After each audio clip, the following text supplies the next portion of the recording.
Chris, here is your reminder from Nicole.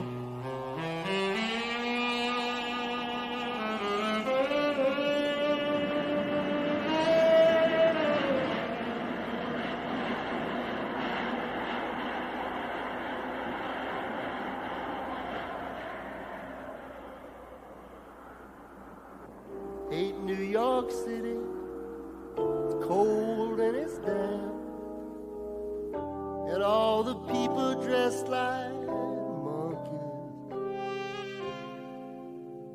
Let's leave Chicago to the Eskimos. That town's a little bit too rugged for you and me, you bad girl.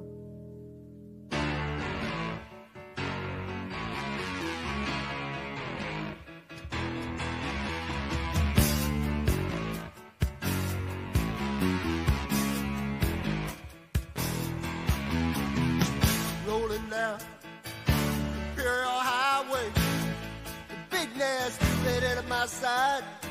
Santa Ana winds blowing hot from the north. We were born to ride. Roll down the window, put down the top, crank up the Beach Boys, baby. Don't let the music stop. We're gonna ride it till we just can't ride it no more. From the side bay to the valley, from the west side to the east side, everybody very happy, 'cause the sun is shining all the time. It's like another perfect day. I love LA. We love it. I love LA. We love it. We love it.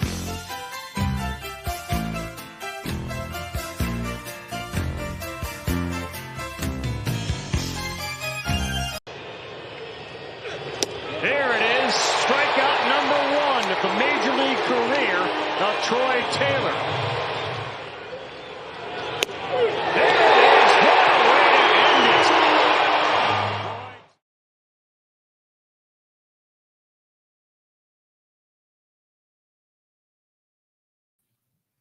it. Seattle over the weekend for the Mets, scoring one stinking run and losing 3 straight to the Mariners.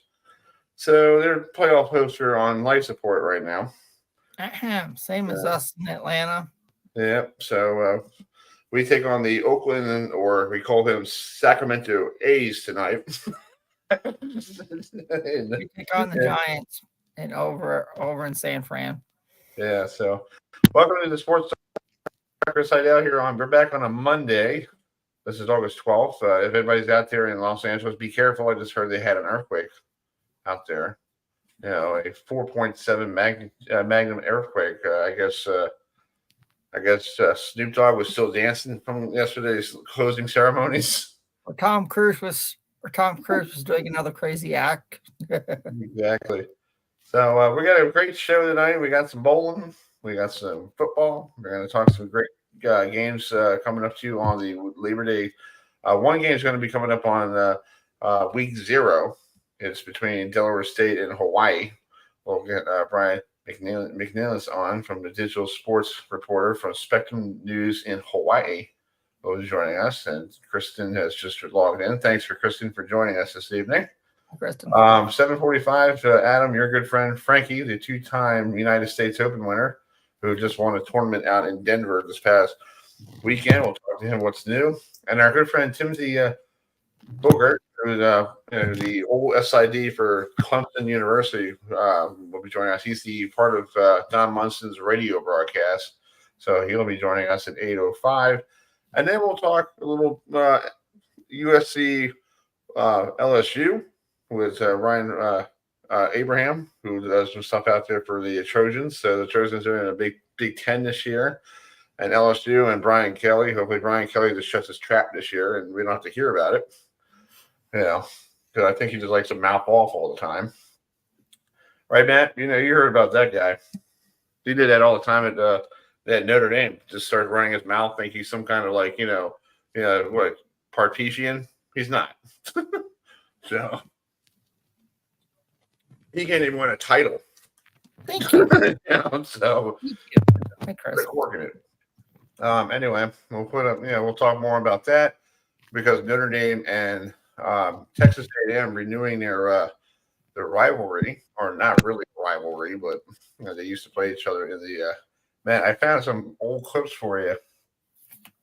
Before we bring Brian in. Look at the old Cotton Bowl, buddy.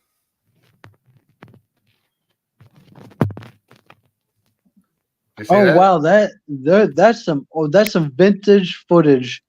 Yes, that was the first time they played each other. Was in the Cotton Bowl with the bus rolling. Yeah. Wow. Yeah, look at that artificial turf at the Cotton Bowl. That's when it was sponsored by Mobile. Yeah, look at that. Look at that. Man, that brings back some great memories.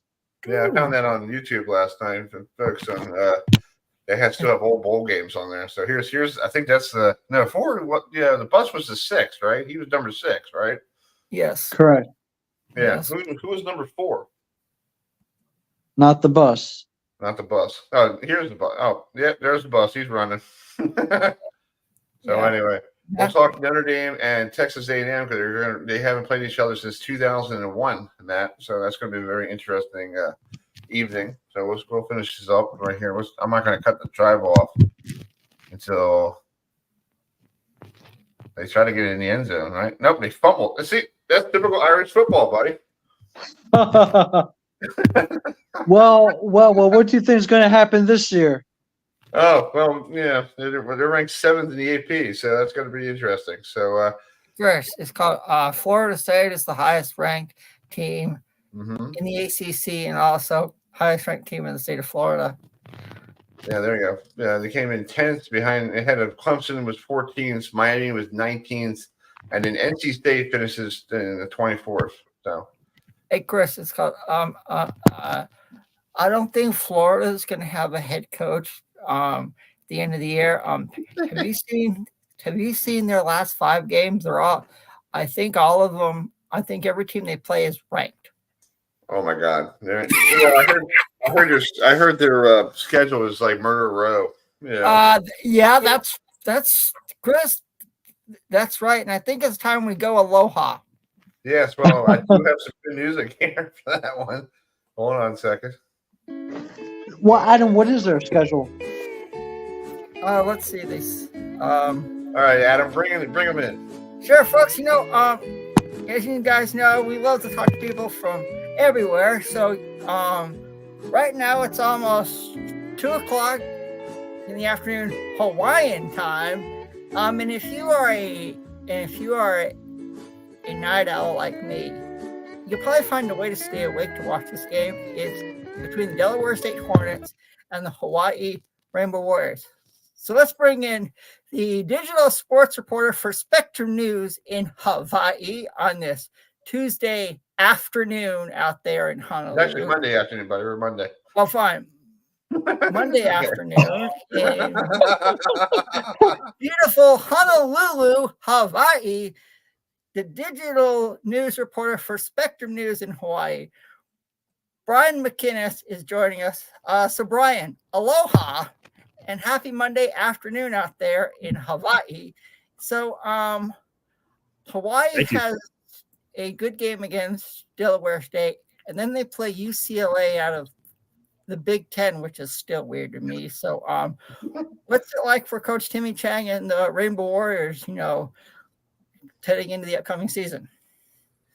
Yeah, that one's a little weird for me too, Adam. Still getting adjusted to that. So that is a huge week 1 game for the Rainbow Warriors. But as you said, they do get in this week 0 game against the Delaware State Hornets of the FCS.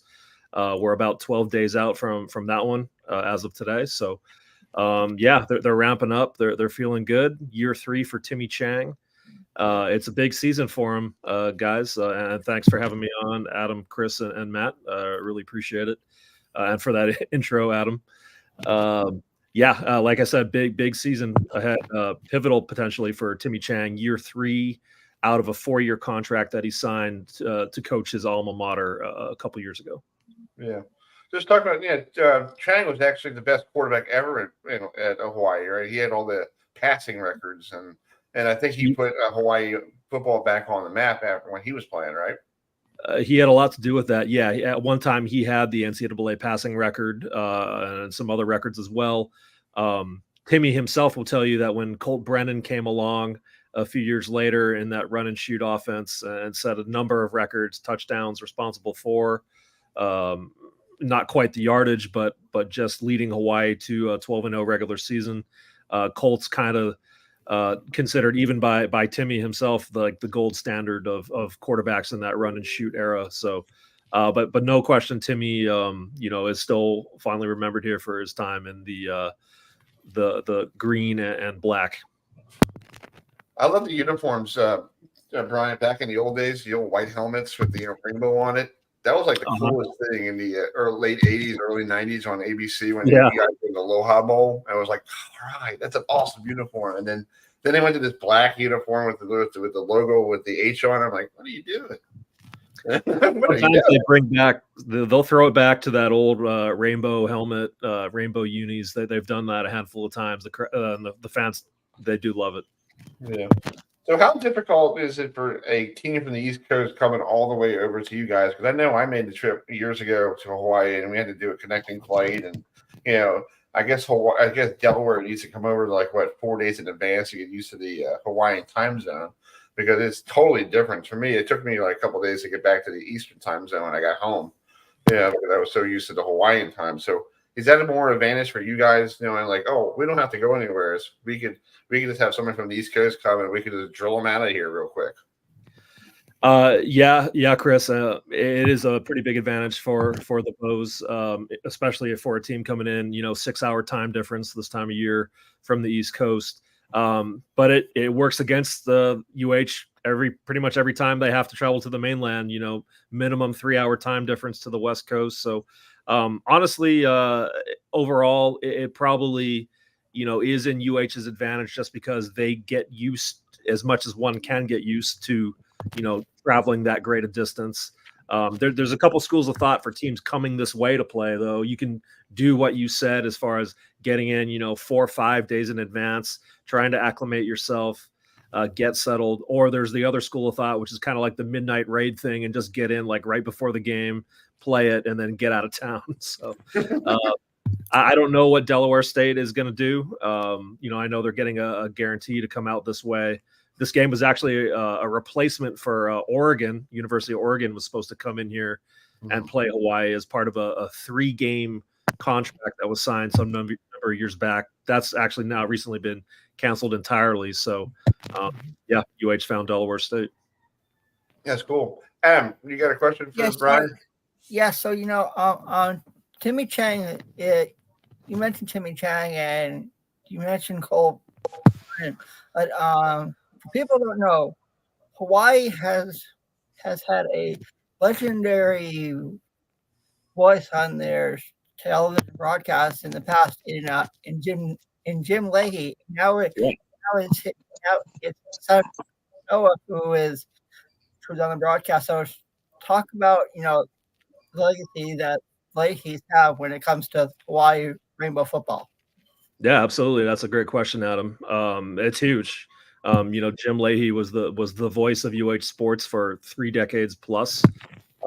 Just synonymous. When you would hear his voice, you would just instantly associate that with UH sport, UH football, for example. And he did a number of other UH local sports as well. So it's pretty cool that his son Kanoa, who's a good friend of mine, gets to continue that legacy. Kanoa's taken over as for our Spectrum broadcasts as the play-by-play voice for a lot of their main sports.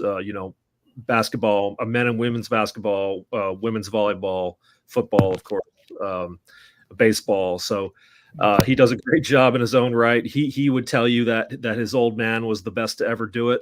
I think he's making a case in his own right, but for the time being, Jim Leahy, who was just inducted into the Hawaii Sports Hall of Fame for the state of Hawaii, is finally remembered, and rightly so. I can say this: I enjoy watching. Yes, I live in North Carolina, and yes, I'm an Adel Brown I can say I love watching Hawaii Rainbow men's and women's volleyball on ESPN Plus there here in North Carolina because of the especially what head coach Charlie Wade has done with the men's volleyball program over the last few years, and since he's been there, it's called the Stan Sheriff Center, especially when Hawaii plays men's volleyball. It is called, you can attest to this, Brian, it is electric, it is crazy, and those fans go absolutely nuts. Am I right? That's 100% correct, Adam. I mean, the volleyball is such a huge sport out here. Women's, historically, they had won national championships back to the early 80s. And now more recently, the men's program, Charlie Wade's program, as you said, they went back-to-back titles in 2021 and 22. So their level of fandom is at close to an all-time high. So men or women's volleyball, yeah, they fill that place, and they are raucous. That's cool. Matt, you got the last question, bud. Go ahead. Yeah, so do you think that Hawaii's offense is going to improve this season? And also with their defense, do you think their defense is going to improve, or do you think it will just be the same as last year? I think they do need their offense to improve, Matt, if they're going to eclipse what they did last year, which was 5 wins.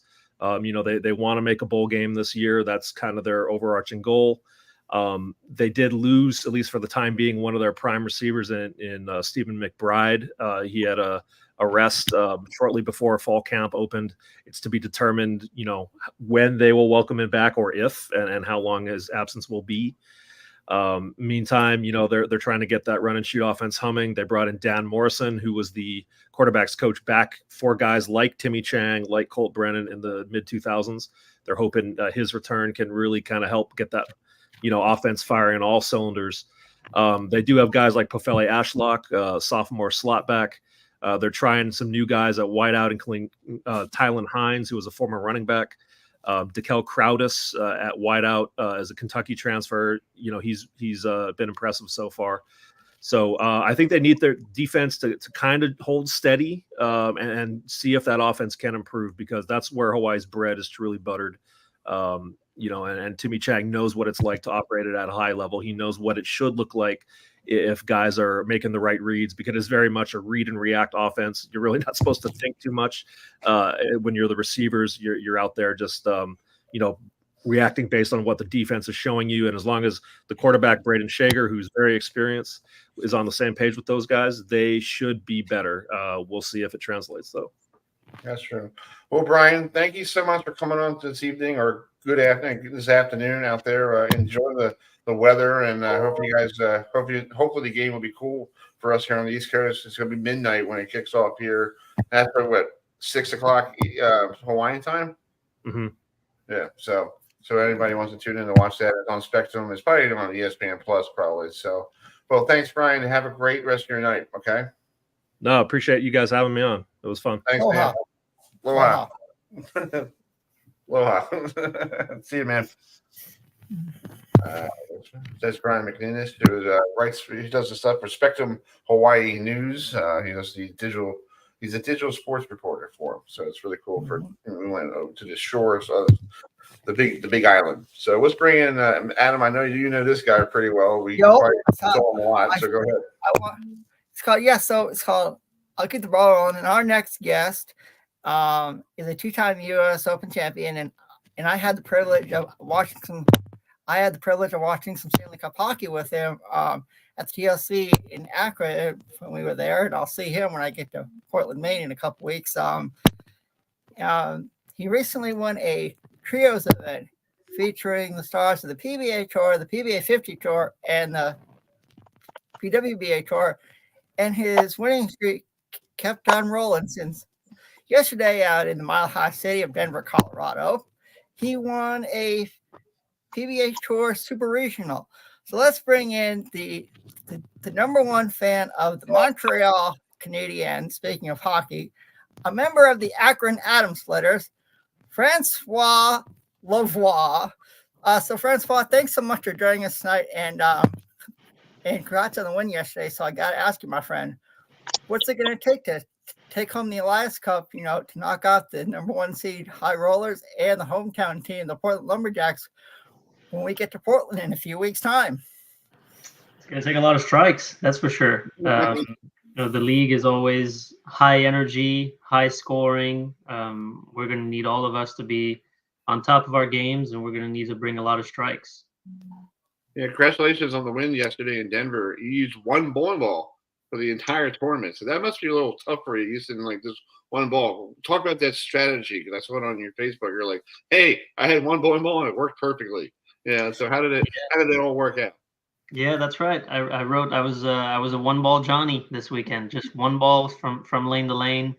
The Eternity Pie, that's the only one that I used. I just kept making little changes with my release, changes with my speed to try to get the ball to do the right thing on the lane. But that ball was just giving me the right shape game after game, and I would try a couple different balls on fill shots at the end of games, and they didn't really do what I needed them to. So I just stuck with the Eternity Pie, and normally that happens, and you stick with a ball for 2, 3, 4 games maybe, but it's rare that it works for an entire block. We bowled 8 games in qualifying, and then on Sunday we bowled 3 different blocks, but the first block was 5 games, then 4 games, then 4 games, and then was the step ladder in the end. So 15 games on Sunday, that's all I used. 8 games on Saturday, that's all I used.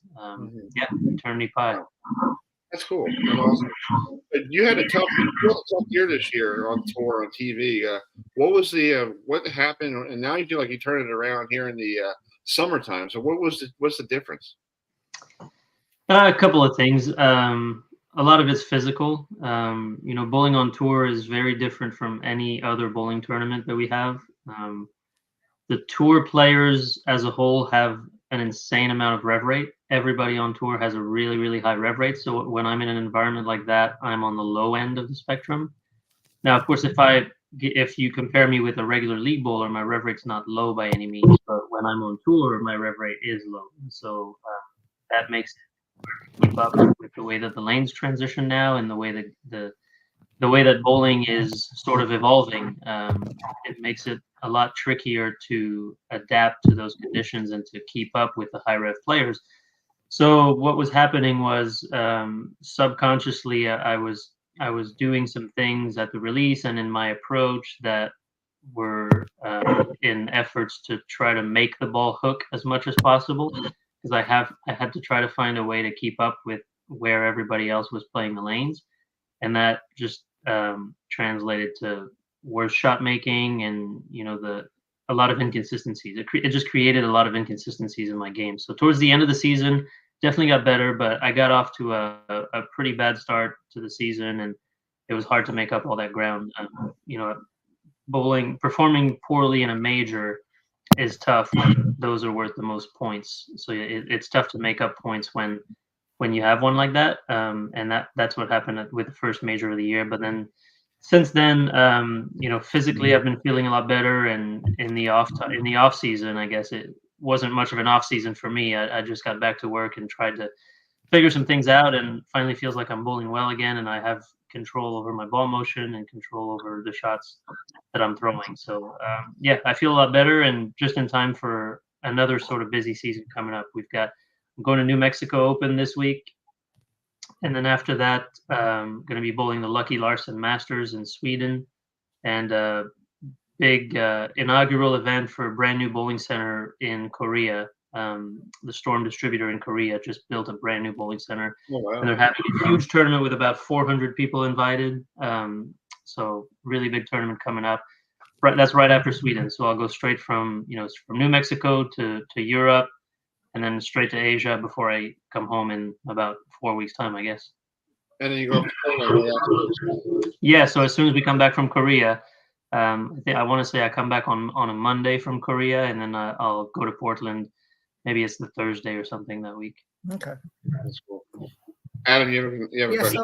So, just talk about the trios event you won in Jonesboro, Arkansas, with Tom Hess and Brandon Clemmer, because I was watching that and I was like, I'm surprised the PBA Tour has never done this, in all the years that they've existed. So what was it like to bowl with the stars of the PBA 50 Tour and the PWBA Tour? I thought it was great. I think I heard a lot of positive feedback from it. I think a lot of people enjoyed it. It sounds like you did. Yes. It was a great idea. I was also surprised they had never done it before. I'm not much of a historian when it comes to those things, so I didn't know if they had or not. But they were saying they hadn't. So we get a taste of it. You know, the week before we bowled the Lucy, which is a combination of the PBA and PWBA. We got a bit of a taste for that, but then we added the PBA 50 component to it. And the interesting part about that tournament is you didn't just get to pick your trios team. You had to bowl separate qualifying squads for each tour. So the PBA Tour had its own separate qualifying. The PWBA did the same, and so did PBA 50. And then where you were in the rankings, if you made the top 16, your position was matched with the other tours. That was your trios team. So I qualified 4th on the PBA side, which meant I was going to be paired with 4th place Brianna Clemmer on the PWBA side and 4th place Tom Hess on the PBA 50 side. So then the pins dropped, and we bowled really well together on Sunday. The nice thing I told them to. The nice thing was each of us had quite a bit of team bowling experience, and people have a tendency to overlook those things. But when it comes to team bowling, there's definitely a skill set that's needed to perform well as a team. And all three of us with our separate, I didn't even know Brianna. I knew Tom a little bit from the PBA Tour, but we've crossed together a few times, but not knowing anything about Brianna, just having separate team bowling experiences, we were able to bring all that together and use it to our advantage. So we did really well. And Brianna was great all day. Tom, I kept calling him PBA 50 Tom, because he's been pretty dominant for the last couple of years on the PBA 50 Tour. So kept teasing him and telling him we needed PBA 50 Tom to show up. And he did. We all threw some good shots when we needed it, and we were supportive of each other, and it worked out great in the end. Matt, you have next. Well, yeah, what did you say, Chris? You have the next question. Go ahead. Oh, okay. So what was it like, and how challenging was it to become a two-time U.S. Open winner? Well, the U.S. Open is one of the, if not the toughest tournament in bowling to win. And so, as a kid, when I'm dreaming of bowling on the PBA Tour, when I'm practicing by myself, I'm making up scenarios in my head. I was always at the U.S. Open. I was always, I might be alone in the bowling center, but in my head, I'm bowling in the finals of the U.S. Open. And so, winning it for the first time was super cool because it brought back all those memories that I had as a kid. And yeah, I've been really fortunate to have a lot of good performances and a lot of match play appearances at the U.S. Open. And I think it's a testament to, the pride. I take a lot of pride in the accuracy that I bring with my game and my spare shooting and my mental game. And all those things get tested at the U.S. Open. So it really, to me, just kind of tells me that I'm doing the right things right. At least as far as that tournament's concerned. So, yeah, really, really prestigious event. Really fortunate to have won it twice, and I wouldn't say no to a third one. No. Because knowing you, Francois, like I do, you would be happy with the third U.S. Open. I will say, when we were watching hockey together up in Akron, you went with the Dallas Stars to win the Stanley Cup Finals, if I remember right. Unfortunately, it didn't happen. So, I gotta ask you, did you watch the Stanley Cup Finals? And in your reaction, to see the Florida Panthers win the Stanley Cup Final this year, their first ever title. I did watch it. I told you I had the Stars to win it all, but that didn't mean that's the team I wanted to win. That's just who I picked in my bracket. Montreal wasn't in, so I was pulling for McDavid. They almost got it done. They almost pulled off the comeback. I love watching hockey. We were bowling in Denver yesterday, and the Broncos had a preseason game there. And I'm watching it, and I'm like, it's August. Why are they playing football? And I'm just waiting for hockey season to come back. I'm excited. Yeah. So talk about your hot. You like the Montreal Canadiens. So do you think they're going to be good this year? After they made it to the Stanley Cup final, a couple years ago? Yeah, I think so. That was an interesting one. They had the different COVID rules that year, and the divisions were changed a little bit. So we somehow snuck through a couple of tough opponents and made it through the Stanley Cup final, and then Tampa Bay was just too strong. But I'm looking forward to it. I've always been a Montreal Canadiens fan. We've got a bright future ahead, I think. We just I don't follow too much minor hockey, so I don't really know. When the draft time comes around, I don't know what all that means. I don't know if the draft picks are great or not. I don't pay enough attention to minor hockey, but apparently we picked a really good player again, and we've got Shepkowski, who seems to be developing well. A couple of really good centers. Kind of a small team though. I think we need a little bit of size. We've got this guy Arbor Jackai. He goes by Wi-Fi. He's kind of the enforcer. He's not afraid to drop the gloves and fight. So he'll take care of the smaller superstars on the team. But yeah, hopefully they all continue to develop. We're kind of in a rebuild phase now, so our young players are going to continue to get better, and I think in a couple of years' time we'll be pretty good. It's tough being in the Atlantic Division right now. The Bruins are pretty good. Toronto's pretty good. It's a tough division to be in, tough division to make it out of. So we'll see what happens, but the Montreal fan base always has high expectations. That's cool. Well, Frankie, thank you so much for coming on tonight. Have a safe trip to New Mexico. Have a safe trip to Sweden and Korea and everywhere as you go. Hope you have a great, safe rest of the summer. And I guess Adam will see you up in Portland in the middle of September. All right. Sounds good. That's becoming an annual trip for you, isn't it, Adam? Yep. Be there once again. Cheered. Yeah. He's the mayor of Portland. I gotta go. Like I said, I'm the mayor of Portland, so it's like I gotta go and hang out with all you guys one more time. Yeah. See you in Portland, Frankie. All right. I look forward to it. Thanks, guys. All right, man. Have a good one. See you. Bye. All right, it's Francois on the bowling tour joining us. I got to show you something. It's really funny. We got to get Dave Vermont on here because look at the jacket Dave Vermont was wearing. Does that look like something like this guy?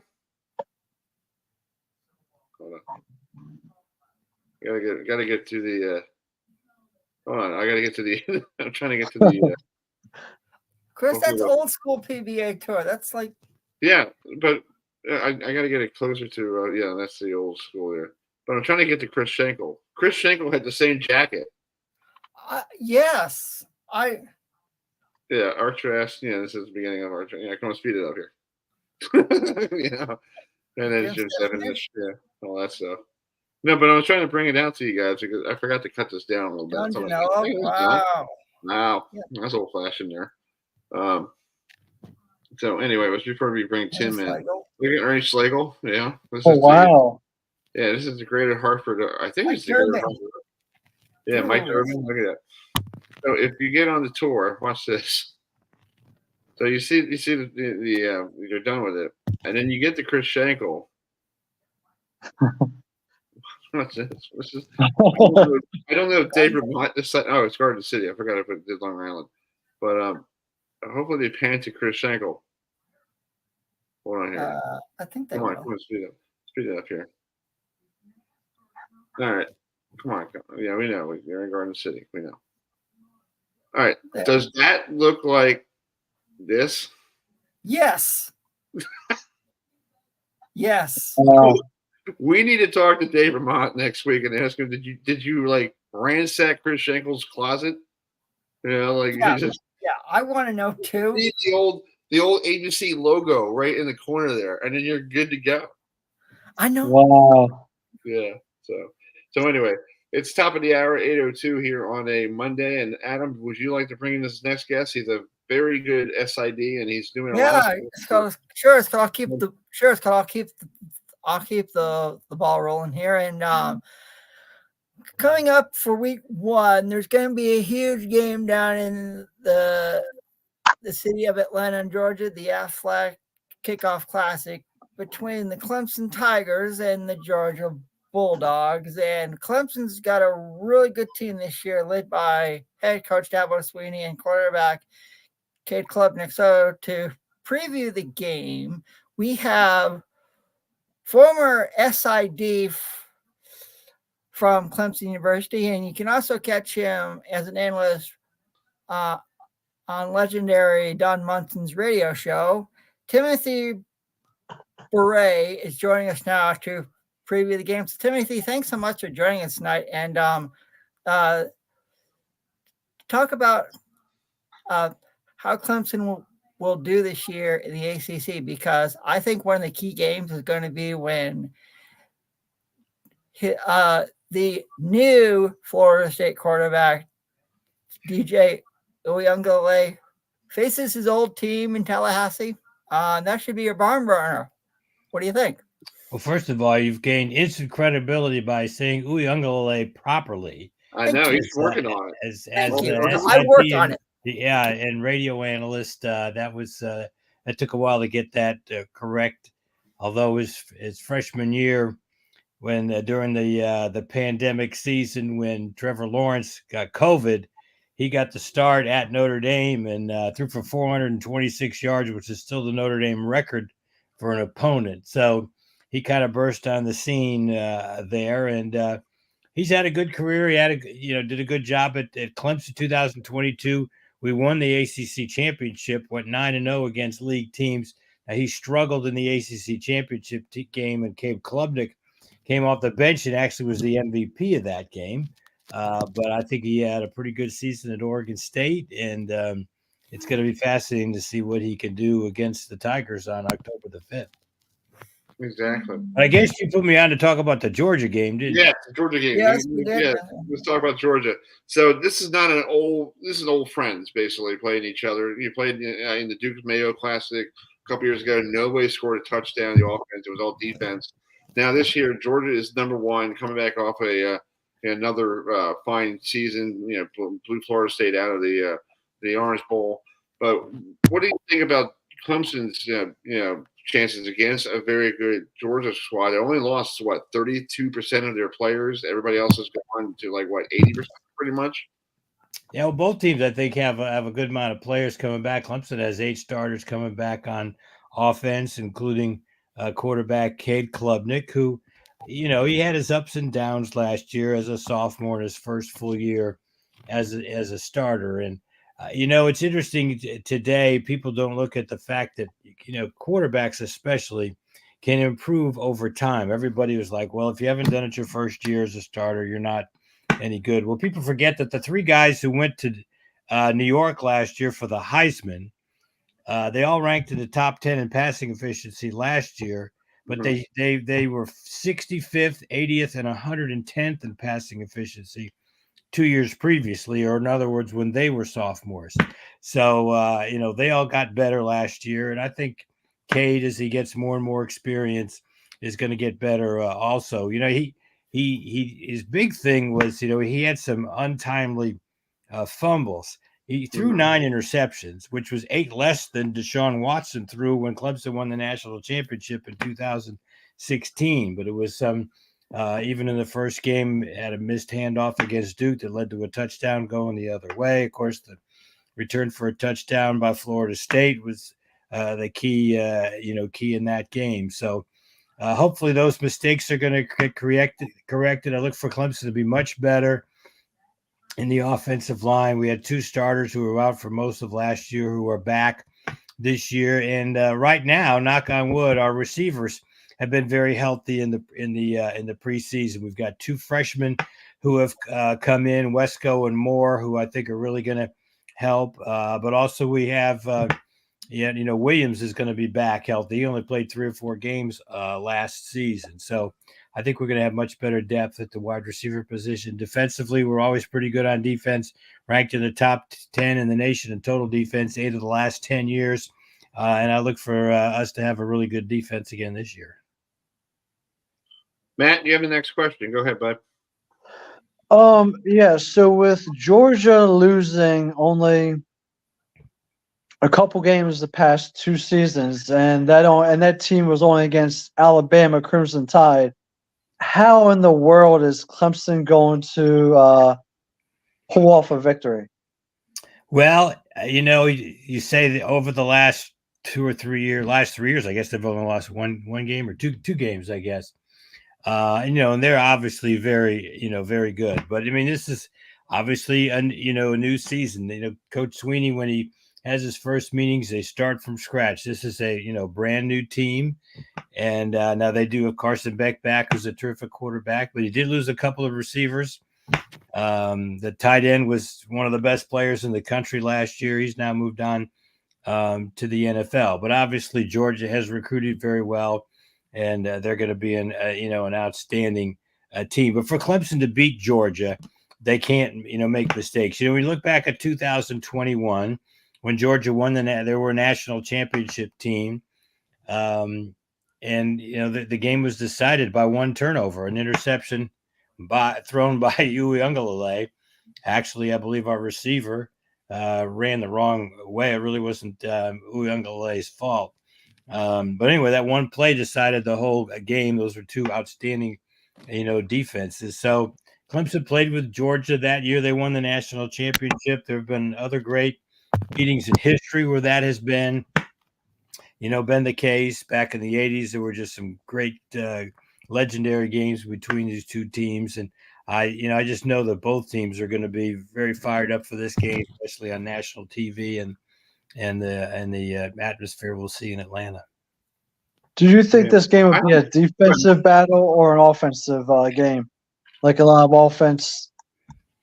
Well, based on the fact that, the last time these two teams met was in 2021. It was in the season opener. It was in Charlotte. And that was a defensive struggle. As I said, neither team scored a touchdown. It was basically a 3-3 tie, except for the pick six that Georgia was able to get. I don't know if that'll be that, defensive. I think both teams are going to try to run the ball. I know Clemson's looking to run the ball maybe a little bit more than they have. Phil Maffa had a really strong finish to last season and had a big game against Notre Dame, and then he scored 3 touchdowns in the bowl game. And like I said, I think our offensive line is going to be much improved. And I read a few things on Georgia today where they're talking about their offensive line as being, one of the best in the country. So, and ironically, with Travis Etienne's brother now playing for Georgia, Trevor Etienne, I know he's a very good player, and he'll certainly be fired up to go against his brother's old team. So I kind of look to see that the running games being very important. Whoever has the better running game may win, but I think the score will be in the low 20s. Yeah, Timothy, I'll agree with you. Chris and I, we were at the ACC kickoff, and unfortunately, we didn't get a chance to see Clemson when we were there. And a lot of people have got Clemson facing Florida State and Charlotte in December. Do you think when Clemson plays Florida State in October, do you think it's going to be a preview of what we could see in Charlotte, in December? It could, and I've also actually thought now with the 12-team playoff, especially if there's a split, between the regular season and the conference championship game, you could see those teams playing 3 times in 1 year, which would be just amazing. I guess nobody's ever done that in college history. But there have been plenty of times where teams have played twice. I think that could be a preview. Yes, a lot of people think that would be the case. But I think both teams, even if they lose to each other one time, I think we'll still have a good shot of getting in the college football playoff. It certainly would help Clemson's chances by beating Georgia in this season opener. Yeah. Tim, what do you think about the ACC now with Stanford and Cal and SMU joining us? I think it's kind of strange having some West Coast teams on the East Coast trying to come over here and try to play games, knowing that they got to go back to their neck of the woods. And I think it's going to be tough for Stanford and Cal this year. Yeah, that's a lot of travel. I know their respective athletic departments are spending a lot of time trying to figure out the best travel approach. I'm sure that when they come east, that they're going to leave their campus on Thursday, which is not a big deal as it would have been 10 years ago because of learning over the internet and taking classes over the internet. Obviously, Stanford is a terrific academic institution, but I'm sure they're going to figure out how best to negotiate the travel. If this was just 5 years ago and Stanford was coming to the league, we'd say, "Oh my God, what a great addition!" Because they were consistently a top 15 program, but they've had their problems the last couple of years. But if they'd have come in the league when Luck was the quarterback, there would be quite a bit of attention on that move. All that now, Clemson plays Stanford this year on September 28th at Clemson, so we're all kind of looking forward to that. But we do not play California or SMU. Now, SMU is going to play host to Florida State early in the season. That's going to be an interesting game because SMU had a terrific year last year. They've got a really good quarterback, probably one of the top 2 or 3 quarterbacks in the ACC. So I look for SMU to compete this year. Matt, you got a question for Tim? Yeah. So I have another question. So what's your opinion of this expanded 12-team playoff? Well, I like it from the standpoint you're going to have more teams that are going to have playoff berths on the line as we get into November 1st. So let's say November 1st, the last 10 years when you only had 4 teams in the playoff, there were not that many games that had an effect on the college football playoff. So you might have legitimately on November 1st have had 12 teams that had a chance, to get into playoff. This year going to November 1st, you're probably going to have 25 or 30. So there's going to sort of be more and more games that are going to be viewed from a national standpoint because of that. And so I think it is going to be good, for college football. And I think we're going to look back, we're going to talk more about the Final Four of the college football playoff, where in reality we've had a Final Four since 2014, which was even more amazing when you think of what Clemson did, going to 6 straight Final Fours between 2015 and 2020, having to win more and more games to get to the Final Four now in the playoff situation. It's going to be interesting to see how long it takes for some team to get 6 straight Final Fours. It might be a very, very long time. Hey Tim, it's called. You guys start off the year against Appalachian State, and we know what App State's done over the last few years in opener. We all know about the win versus Michigan when they were an FCS team, and we all know about the win versus Texas A&M last year. Down in College Station, which got them College Game Day. So we'll say this: hope you guys down there in Clemson have a really good game against App State, because as you know, it's not going to be an easy game. Because I'm looking forward to watching that one myself on the ACC network, on September 7th.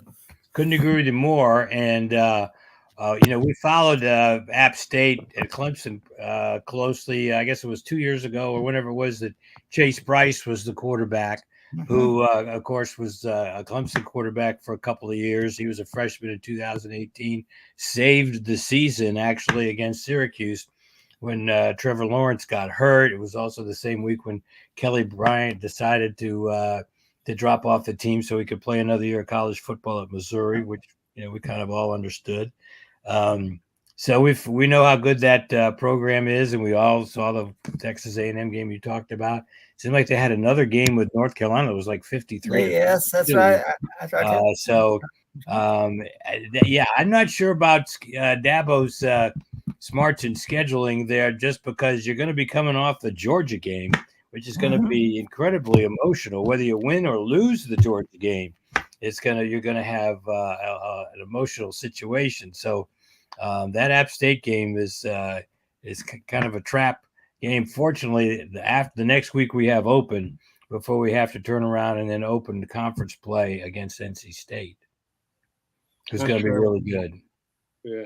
Well, Tim, thanks so much for coming on tonight. We got another guest lined up here, but thank you so much, and we hope to see you at a Clemson game this year, or hopefully one of those games we'll see you maybe down in Charlotte. You never know. That'd be great. Good to talk to you guys. All right, man. See you soon. All right, take care. See you. Bye.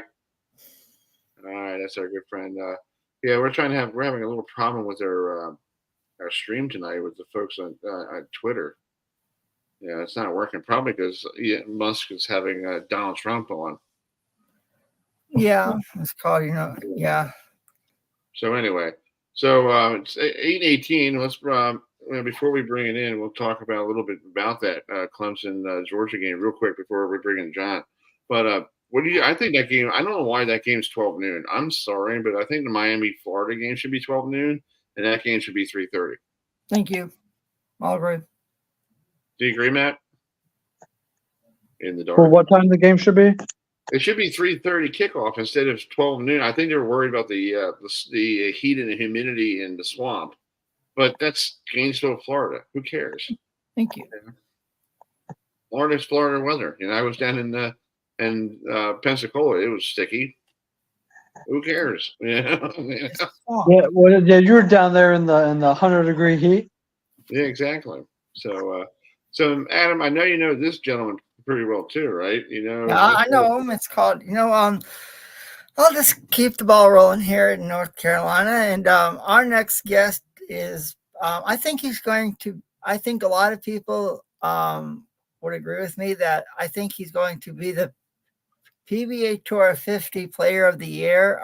He just recently won a tournament in Hammond, Indiana. And the year he's having, it's sensational. It's amazing. And if you don't know this name by now, then you're living under a rock. So let's bring in the potential PBA Tour 50 Player of the Year, who's having an awesome year. Everyone in the bowling world know him as JJ, but his real name is John Janawicz. So let's welcome John here to the show. So John, thanks so much for joining us tonight. And all I gotta say is, wow, incredible, amazing, and you're having a year like no other. So for people who don't know about you and your career, how did you get started in the sport of bowling?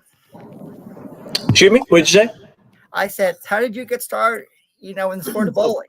Oh yeah, basically I was 2, and Mom had pro bowling on Saturday afternoon. It was like 3:30, and I just remember I was watching it, and in my limited vocabulary, I told my mom I wanted to bowl, and living in New Hampshire, my parents were a little concerned that throwing a 6-pound ball, I might fall over and kill myself. So we had candlepin bowling in the Northeast, and so they started me on candlepin bowling, and I did that until basically I was 7 years old, and my parents, we moved to Florida, and Dad basically said, there's no more candlepin bowling here. You have to bowl with the big balls. So I gave it a try, and I liked it just as much. So, and that's really kind of how it started. All right. So I used to live in New Hampshire as well. So where did you live in New Hampshire? Nashua and Merrimack. All right. I lived in a little tiny town called Danbury. So it's like I lived in it. I know all about candlepin bowling because I used to watch it all the time up there on TV before the PBA Tour at 3 o'clock Eastern. That's how Chris and I got started in the sport of bowling as well. So what's it like bowling against the stars that you grew up watching, like Pete Weber and Walter Ray Williams Jr. and Len Monticelli? What's it like for you to say, hey, I watched you guys on TV and now I'm bowling against them? Yeah, no, it's really cool. To bowl against your heroes and the people that you idolized on TV, growing up, and to be able to bowl side by side and and and learn from them. Kind of watch how they handle pressure, watch how how good their shot making is, and how they handle different situations. It's a great thing, to be able to learn. I've definitely picked up, a lot of things from them, just by observing, how they carry themselves in certain situations, when they're not bowling well, when they are bowling well. And yeah, it's been a very educational, process for me as well, just to be able to be around those guys and talk to them. John, when I was a kid growing up, bowling was also on television, and my mom said that was her babysitter for the day because my mom didn't have to worry about me on Saturday afternoon watching bowling. She goes, I can just go do laundry and do other things. You're just there going. Yeah. Oh yeah, hour and a half of definite emotional stimulation there every Saturday afternoon. Yeah, I grew up watching all the like Pete Weber and Mark Roth and all the good people, and they probably Pete's probably calling you right now saying, "Yeah, what's up?" No, it's actually Mom, so I'll call her. Hi, Mom. How you doing? Yeah. Hi, Mom. Yeah, but just watching, now you're on the 50s tour and you got all these people you grew up watching on television, Walter Ray's and Parker Bones and all stuff. You must be sitting there some days going, "This is cool." I never thought I was going to bowl against these guys. This is awesome. Oh, yeah.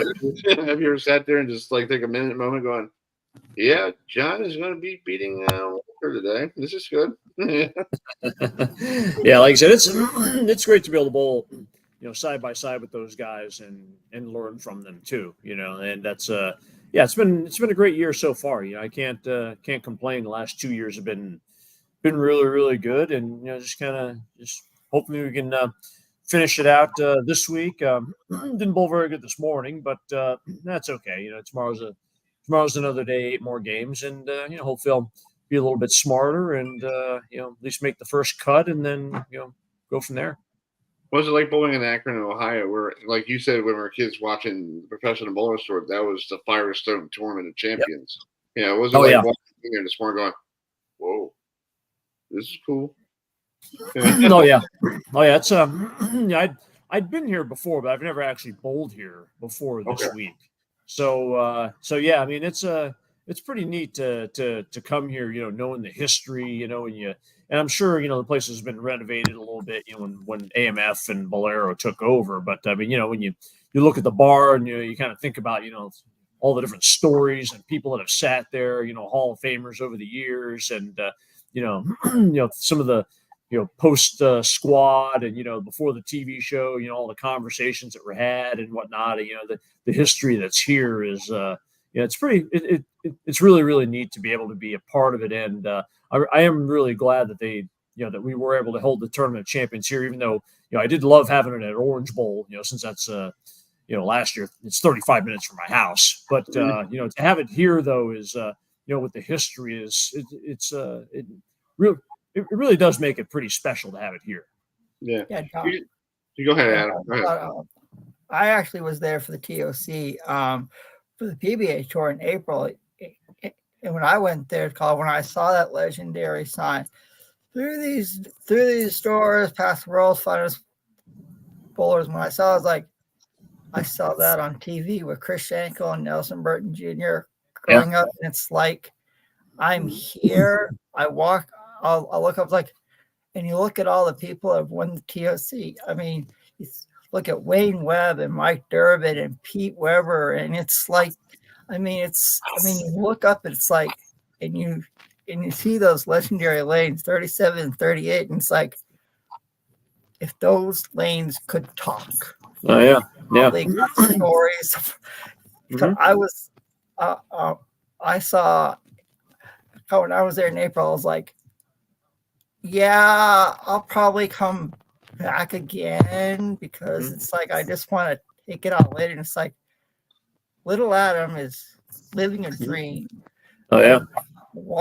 Of standing outside this legendary center, and it's like, whoa, am I on cloud 9? Because I look at the pictures, it's like, oh, I'm yes, it's called I want to say good luck this week in Akron, and also our good friend Missy Parkins says good luck as well because she's in yeah. right now for the PWBA tour, and you know her quite well, don't you, JJ? Oh yeah, absolutely. Actually, that's what I was watching before we, before I came on the air. I was watching because I think they're getting ready to start the position round now, Yes. and I think she's right. around 4th or 3rd place. So yeah, I was kind of intently watching that. So but yeah, we've been really close friends for many years. So yeah, I'm just glad that she was able to bowl. She's actually able to get in, and she's definitely made the most of her appearance so far. So hopefully, she can get on the show, bowl another good game, and hopefully bring it home tomorrow. Yeah, I do have a question to ask you, John. You said this year and last year you've been bowling really well. What's been the difference for you? Because a lot of bowlers, like we had Frankie on, Francois, and he said this year has been difficult because of the rev rate of the bowling ball, where people have the same speed as you do. What did you do to make a change like 2 years ago? Before because you won Rookie of the Year last year, and now this year you're on the verge of probably be right now in the clubhouse. You're the Player of the Year in the clubhouse. Yeah, yeah. According, what did you do differently? Yeah, I don't know. I just like anything. You just try to get a little smarter each day. More than anything else. You go to we visit some of the same centers each year, and hopefully you don't make some of the same mistakes. You kind of log down the pairs that you were bowling on, and then you get a little smarter with equipment. You kind of figure out things that that did work. Some of the centers where things didn't work out quite so well, and you're like, okay, well, let's do some things a little bit differently this year.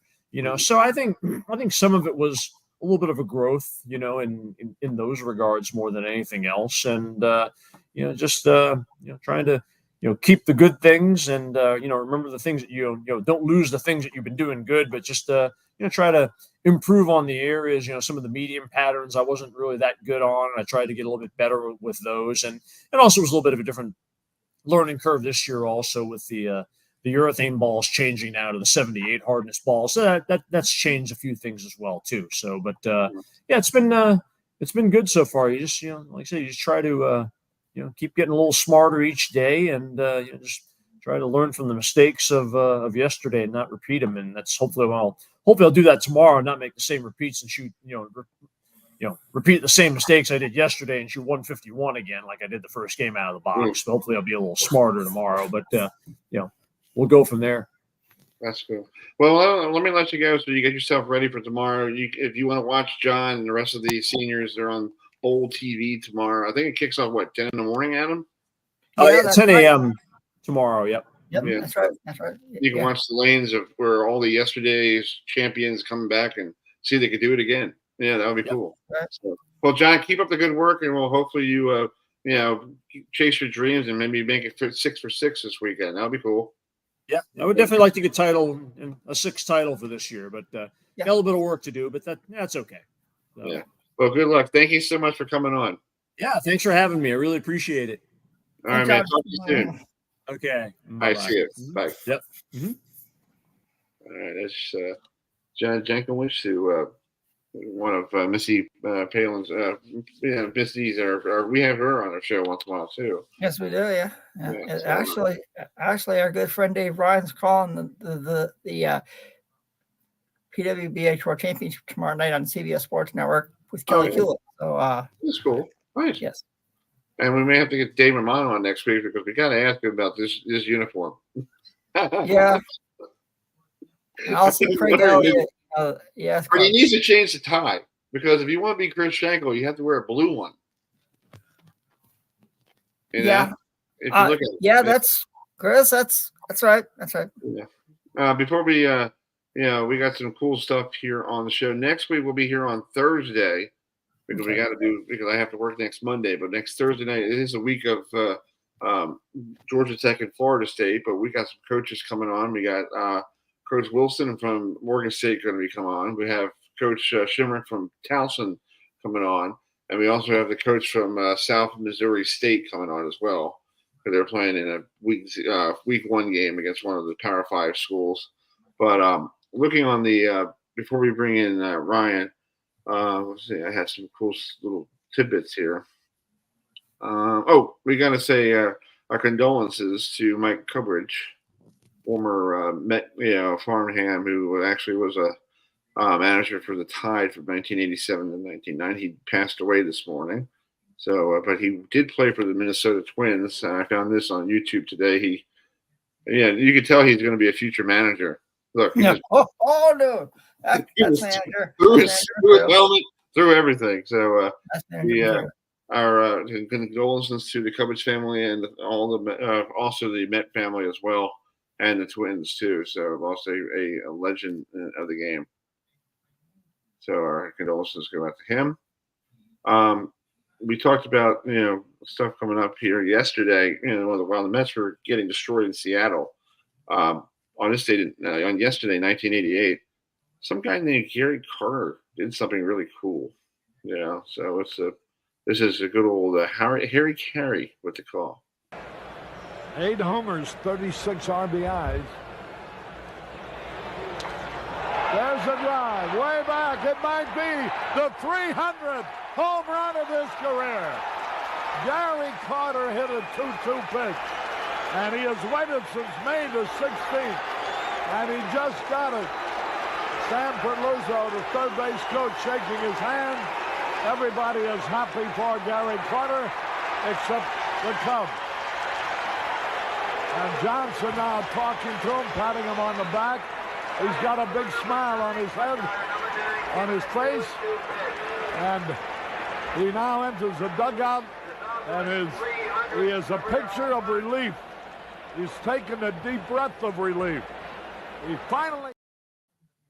All right, folks. Gary Carter was his 300th home run off of the Cubs on yesterday, and on that date in 1988. Let's bring in Ryan Abraham, who covers the USC Trojans. Trojans have a big matchup coming up this year, week 1 in Vegas. So I guess, Ryan, you're going to do some high rolling before you do the game so you can make some money to go back home, right?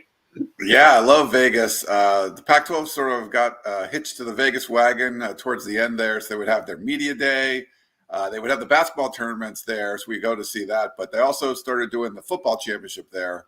And it's only like a 4-hour drive from us in LA. So I love going to Vegas. Any excuse. So it's great that they're opening this season in Vegas this year.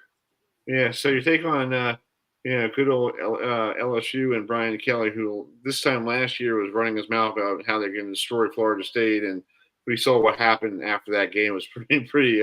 He had egg on his face afterwards after the comments. But has he said anything during this whole getting ready for this game? Has he been quiet this year? I mean, I think he's been quiet.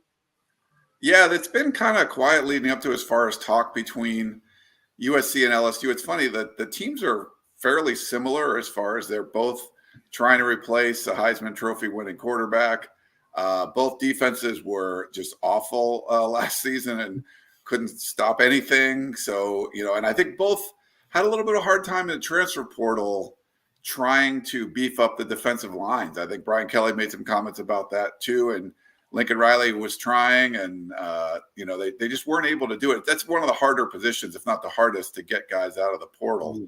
And so I think there's a lot of similarities between these teams, but not a lot of talk, I guess, kind of going into it. Maybe some about them trying to get out of the game at some point. But I think everyone's looking forward to this one. It's been a long off season, and to get two, named teams going at it on week 1 is going to be a lot of fun.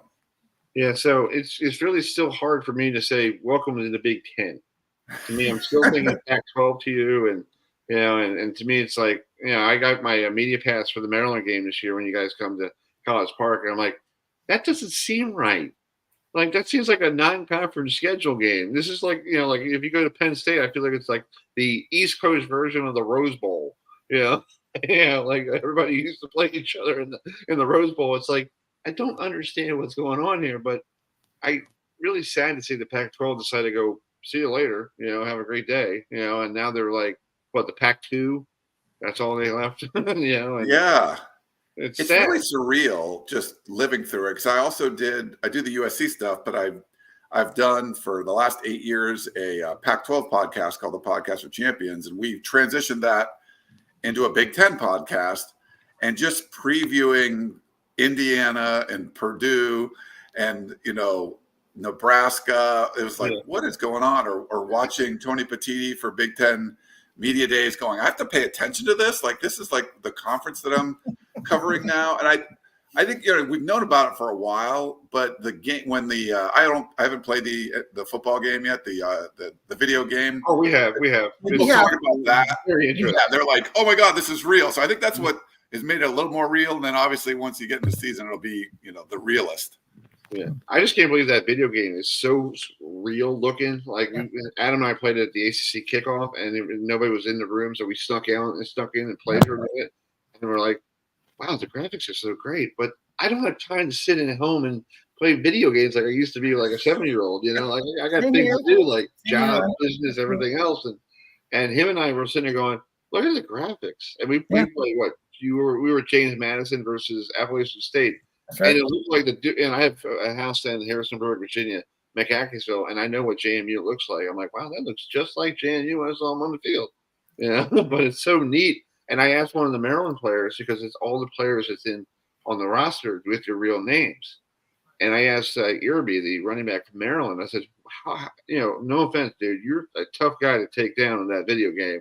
And secondly, how cool is it to have your name in a video game? And he said to me, he goes, my cousin, my little 5-year-old cousin turned it on one day and goes, is that you, Uncle? That's pretty cool. That's you. And he goes, yeah, it's me. And he goes, that's awesome. You're in a game. And he goes, and he sat back and he looks at it and goes, that is pretty cool. I'm in the video game for the rest of eternity, and they don't even know my name. That's pretty cool. Yeah. That's awesome. I think that's the greatest thing. Well, I can't. I don't think I could have time to play it either. It sounds like Adam does, though. So I'm not sure. I work at a grocery store, so it's like, so I work like 10 a.m. Eastern to 6 p.m. Eastern. So it's like, I played the old version, back in the day, and I enjoy it. But let's get back to the game versus USC and LSU. You mentioned Caleb Williams is no longer there, so who do you think will be the starting quarterback when the Trojans face LSU in Vegas, to start week 1?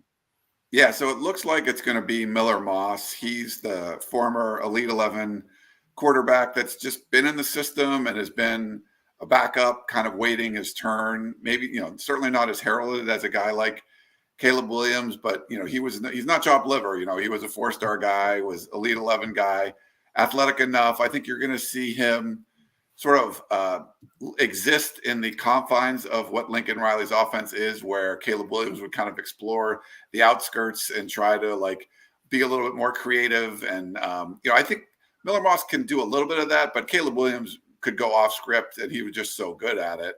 I think why we've seen Lincoln Riley's offenses do so well and so many number 1 picks. He just does design great offenses that are very quarterback friendly. I think Miller Moss is going to sort of follow the recipe. The analogy I use is he's more like a baker, where you have to this much flour, this much baking powder, all that kind of stuff.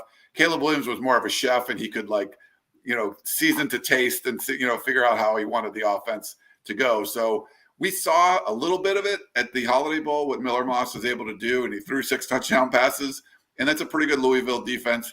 Hard to, put a lot of stock into what you see in bowl games nowadays, but it was promising. And USC's offseason, the end of the USC season was terrible, losing 5 of your last 6, and a lot of the fan base was down. That actually got them kind of excited for the future. You got to see some of the young guys in that game. So it looks like it's going to be Miller Moss. Hasn't been named officially, but after the spring game, Lincoln Riley said he would be the guy right now. He's competing with Jaden Mayava, who transferred in from UNLV and was the Mountain West Freshman of the Year. So I think he's pushing him a little bit, but my guess is going to be it's Miller Moss under center or in shotgun at Allegiant Stadium.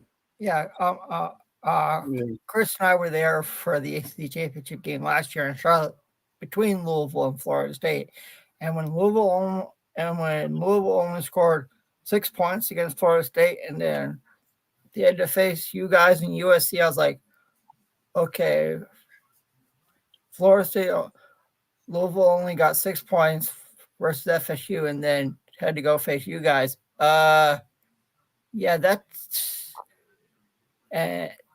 was a transition. I will say that. And, it's weird for me as well, Ryan, to say USC in the Big Ten, because I'm a night owl, so I always love watching, the West Coast games featuring, the Pac-12, or I go back to the Pac-10. Of course, USC Cal, USC UCLA, USC Oregon. It's like, what am I going to do? It's like the ACC after dark or the Big Ten after dark. I think Pac-12 After Dark will still exist, just in a different form, like you said. Thank you. Cal and Stanford are probably. I mean, those when you sign Cal and Stanford or the West Coast teams, you do want that night window that the Pac-12 kind of owns. So you'll still get them. They'll just be part of some ACC game that'll kick off at like 11:30 p.m. East Coast time, which is so weird. Thank you. Exactly. And Ryan, I was looking at this game between LSU and USC. They haven't played each other since 1984. It's like been a long time. And I found some clips, like an old game in like 1979. They went down to Baton Rouge, and look at this. Look at how it's like the worst graphics, because I guess the TV, the tape's not working, but it was like the low scoring game between both schools. So it's like you might see this in Vegas in a couple of weeks. Maybe 7. It was like 13-14 or something like that. But I just think you haven't played since 1984. So it's like, okay, this is the new thing for everybody to see on Labor Day. Yeah, it's going to be great. I think even though they haven't played since the 80s, it's still, there's some history there, when USC and Pete Carroll were around, splitting the national championship and all of that, where USC didn't get to go play in the BCS national championship and beat Michigan in the Rose Bowl. So you got that there. But, Ed Orgeron should have been hired by USC and wasn't. They went with Steve Sarkisian, and, he ends up eventually being the head coach at LSU, taking over for Les Miles and winning a national championship. And kind of all the people, a lot of USC fans didn't like it when I told them they should have hired Ed Orgeron. And he won a national championship. And they're like, okay, so you can see, there's capabilities and stuff there. But, and, with the Heisman trophies, the last two coming from those two schools, there's a lot of ties between the two. And, even Brian Kelly, he faced USC a lot when he was at Notre Dame, and now he's at LSU. So I like the connections, but you're right. They haven't played on the field since '84. Yeah, exactly. So, Ryan, thank you so much for coming on tonight. I hope you enjoy Vegas. Hopefully it's not 115 or 155 degrees out there. It's just a dry heat. That's all it is. It's a dry heat. My parents been out there so many times because it's just a dry heat. Who cares? I'm like, that's good. I hope you enjoy yourself. But, hopefully the game will be great, and it will be on ABC, and it's going to be a way to kick off football again, for Labor Day weekend, because you got Florida State on Labor Day night. So it's going to be a great weekend of football. It should be a lot of fun, and I appreciate you guys having me on. I can't wait for college football to get here. And we'll get a lot of stuff Saturday. Next Saturday. Starts off next Saturday. So we'll have a great I'll see you in College Park if you hit on down, okay? I will. I'll see you there. Thank you. All right, man. Talk to you soon. Okay. See you, bud. Bye. All right, it's Ryan Abraham, who covers the Trojans for 27 Sports and USCFootball.com. Yeah, speaking of that, I do have a pass for that game against Maryland and USC, so that'll be one of our games we're going to cover this year. Before we, it's 8:46 here. I changed the microphones. I think it was Matt having the smack, crackle, and pop there, because I don't know what was going on. Yeah, I think you're good, Chris.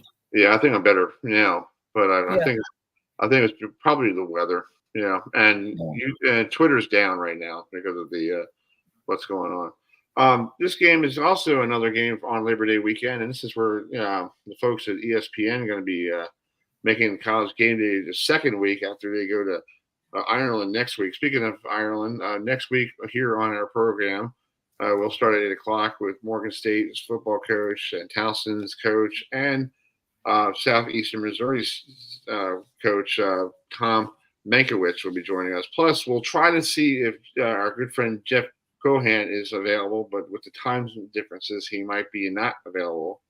But we'll see what we can do. I'll send an email tonight, because he'll be over there in Ireland having a good time. And I think he told us a couple weeks ago he was going to hook up a trip to Guinness, in a Guinness plant, and that's right, all the good stuff. But we'll see. But they're there for a business trip, because Florida State and Georgia Tech will be on at 12 noon on the 24th. We'll be on afterwards, after that game, doing our post game wrap up. So if you guys want to join us on that day, we'll be a back-to-back. We'll be on the 22nd and the 24th. Yes, we will. So I thought Matt was going to stick around here because we're going to have a little little Notre Dame, Texas A&M roundtable discussion because these two schools are playing on Saturday night. August 31st. That's why they're playing 7:30 down there at College Station. First game for Mike Echo, who he was the coach at Duke and year one after Jimbo Fisher. So, but let's bring in our good friend Nick Janawicz, who covers the managing editor for SI now for Notre Dame. So let's bring in Nick. Hey, Nick, how you doing, bud? Good. How are you guys? Doing good. Are you excited this game coming up in 3 weeks, going down to College Station to see a well-known or better Texas A&M squad, or you guys being number 7 in the country? What are you excited about? Well, I mean, I think all of it, right? Like you look at it, Texas A&M, obviously a proud football program. The history of Notre Dame, maybe not the longest amount of games played, but there's been some big games played over the years. 3 Cotton Bowl appearances. The year that Tim Brown won the Heisman in 1987, that concluded with Texas A&M kind of routing Notre Dame down in the Cotton Bowl. Then both playing in 92 and 93 seasons, concluding those. And then only one at home all time in the history there. So you kind of look at it, it's a lot of okay, well, there's a lot of history on both programs, but not a lot of history between the two schools. It kind of gets back to my childhood when it felt like when you'd wake up on New Year's Day, it would seem like there was like a 50-50 chance that Notre Dame would be playing either Colorado or Texas A&M in a bowl game. Yeah, I found this on YouTube the first time they played each other, or the second time, whatever it was. But it's like you got the bust who's wearing number 6, Jerome Bennis, and it's like artificial turf at the Cotton Bowl. That had to have been the end of the '87 season because I know they had grass by the time the 90s came around never mind. They had grass by the next year. So they must have replaced it after the 92 season. They must have replaced it with grass in 93 because I know they were playing with grass in 93. Yeah, I know they played. I know Florida State played Texas A&M one time. It was like raining and it's like 10-2. They won 10-2. And I think artificial turf was still there. But I think now it's like, I guess it's grass and you see Texas and Oklahoma play each other every year. But those were cool games back then, in those bowl games. They were like awesome watching like Texas A&M. You don't even know who the hell Texas A&M is until you saw them at a bowl game. And now everybody knows who they are. But, playing them on a regular season game, they haven't played since 2001? Yeah. Home and home last time was 2000-2001 seasons. And I mean, I think it's like you look at it and Texas A&M, I know it feels like it's this program that is just waiting to explode like a volcano. It has so much potential. And you've seen it in flashes here and flashes there. They're in the early 90s. They were a Cotton Bowl regular. They were a power in the old Southwest Conference. And then you get back to the run where under Johnny Manziel, and there's some really good Texas A&M teams, but just not quite there to be maybe in the national title conversation. Have had some really good teams, even back in 2020, when it came down to them in Notre Dame for a college football playoff spot. But it seems like there's so much potential there. And what it seems like is it's not just of like getting a good head coach at certain schools. It's getting a coach that understands certain schools. And Mike Elko, having his background of being a defensive coordinator there, I know that it's hard to predict. Guy going to the SEC from the ACC, Duke, where he was a head coach, not exactly a whole heck of a lot like Texas A&M, but it seems like they have a guy that kind of understands the Texas A&M thing, and you need that kind of fit too. And I think that from at least a very far way away, I know you didn't bring me on to be the Texas A&M expert, but from a far way away, it seems like they have a guy that understands the program the best in quite some time. I feel like that whole Jimbo Fisher thing was just because Texas A&M was getting tired of Kevin. What's the coach was before Sutherland? Kevin Sutherland. And you know where he is right now? He's on Maryland's roster as a coach, as a defensive coordinator. It's crazy because there was a window there where like Manziel was blowing up and Mike Evans was the star wide receiver, and you'd see those lists online and the thoughts of like who's the next college coach to jump to the NFL, and his name would always be like number 1 or number 2 on those lists. Mm-hmm. And then it kind of plateaued and then fell off a bit. And like you said, it's one time like head coach of a very proud SEC program to now being a coordinator or assistant coach at Maryland. Yeah. And I didn't even know he was on the roster until I went to media day. I'm like, this guy looks familiar. I'm like, what are he doing here? But you can't talk to coaches. But let's talk about Notre Dame. Second year for Coach Freeman there. What do you think about his technically his third year? He had a bowl game and he took over, after the bowl game, and now this is his second full year. What do you think what he has to do to turn this and make it better this year than I think last year? Notre Dame had some close games. They lost to Marshall. They did, this and that. What do they have to do to get better, this year? Yeah, third full year for Marcus Freeman we're coming up on. So 2022 he starts. It's been up and down so far through the first 2 years. Like you said, the Marshall loss his first season. He had a Stanford loss in there his first season that were both pretty bad. Real bad. I shouldn't say. Let's not sugarcoat that. Those were 2 awful losses. And then kind of rights the ship, gets a comeback bowl victory over South Carolina there that year, had a big upset over what was at the time an undefeated Clemson team. Last year, same kind of thing. Lose the biggest game of the year at home to Ohio State on the last play of the game or second to last play of the game. Give that up. Have the coaching blemish where between him, Al Golden, however many eyes are in the press box on the defense, you have 10 guys on the field in 2 of the last 3 or 4 plays of the game, and you end up losing to Ohio State on what would have been the biggest home win for Notre Dame in quite some time. And then the schedule didn't do favors last year either. Not to say that Notre Dame didn't play a big factor in some of it, but you went prime time against Ohio State, get on the road, go to Duke for a primetime game the following week, escape that thanks to an immobile Sam Hartman converting a 4th down run of 17 yards. It's improbable. So you're able to get out with a victory there in an unlikely scenario. And it's like the team was pretty much running on fumes by the time they got to Louisville, kept it tied for a half, and then just got smoked in the second half of that game. And it was like, oh, okay, well, definitely a better, I think a more favorable schedule this year with this team, because you look at it, and it's not that Brian Kelly recruited badly there, but it was very much of like, I know you guys were talking about the video game with Ryan earlier, but if you play the video game and you kind of turn off fatigue, it only matters of like your first or second string. And it's like, okay, yeah, we're top heavy, we're great, everything's fine. But when you put the fatigue in and you have to put the subs in and things, that's where Notre Dame, that's where it was clear when they would play the Clemsons, when they would play some of the Georgias and other teams, like, man, the depth just does not stack up. Not to say it's in the same territory of maybe Ohio State or Oregon or Texas or Georgia maybe this year, but it's a heck of a lot closer than it has been, at least on paper here in recent years for Notre Dame in terms of like turning into one of those, okay, well, things go right, they could be a playoff team. Things go right, this could be a playoff team that could make a little bit of noise. Not quite probably win national title yet, but at least make some noise and maybe beat a big dog or two once they get there. Yeah. Before I ask Adam ask you a question, I know Al Golden's there, this year.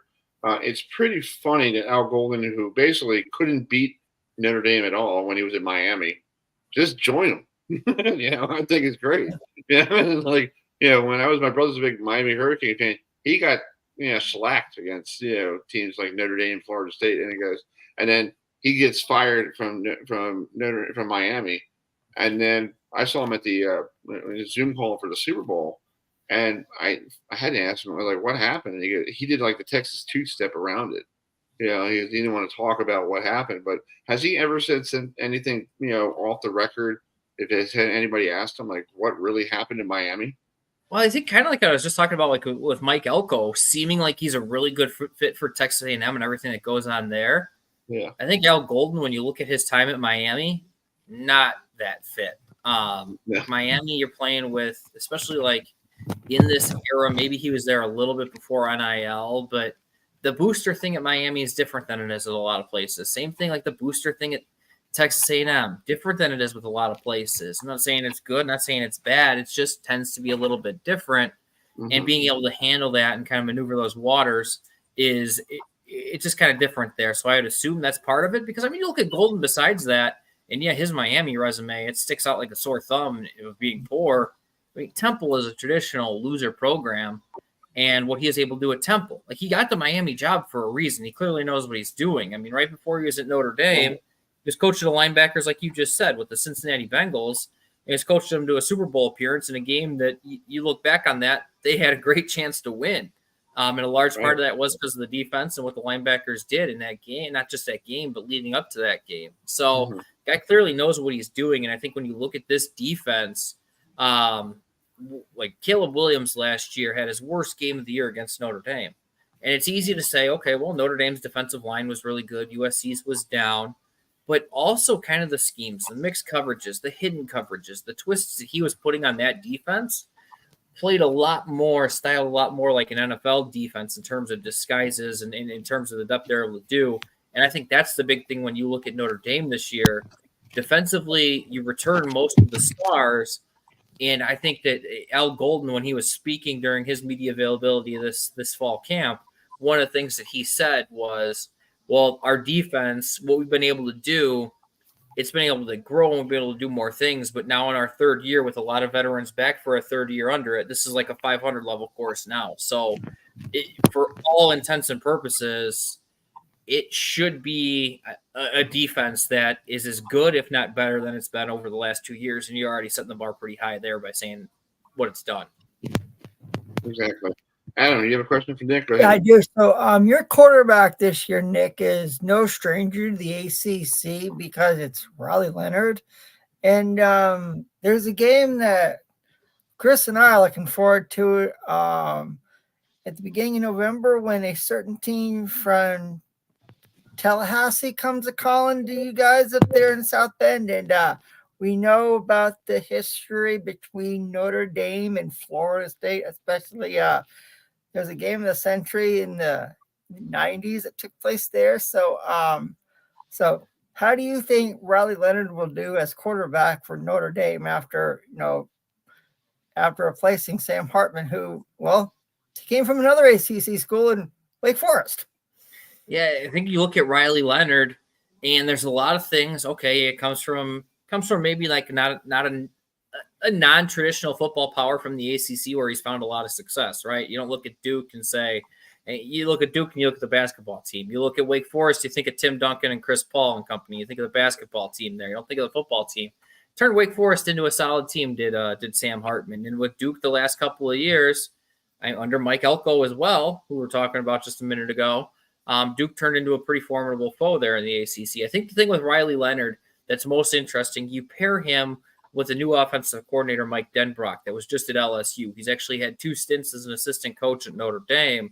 And when Denbrock has had his big-time success at Cincinnati, at LSU, late in his time at Notre Dame the second time around with Everett Golson, and you look at it and what has kind of been like Desmond Ritter was his quarterback down at Cincinnati, Jaden Daniels at LSU, Riley Leonard fits that mold. He is a multi-purpose quarterback. He can kill you through the air. He's going to have more talent around him than he had at Duke. So that's a positive right there. And then his ability to run. That's something that Sam Hartman did not really have. I know I joked about the crazy run he had against Duke to set up the comeback victory in that game last year, but that was like the exception to the rule. We look at like what Riley Leonard's been able to do so far in his career. Yes, he's coming off of an ankle injury, and it's kind of interesting because this spring they had to get in and do a cleanup. They placed a plate in his ankle, and the plate was incorrectly sized initially. So there's this thought, a lot of Notre Dame's have it of like, oh, well, Riley Leonard, he's so injury susceptible.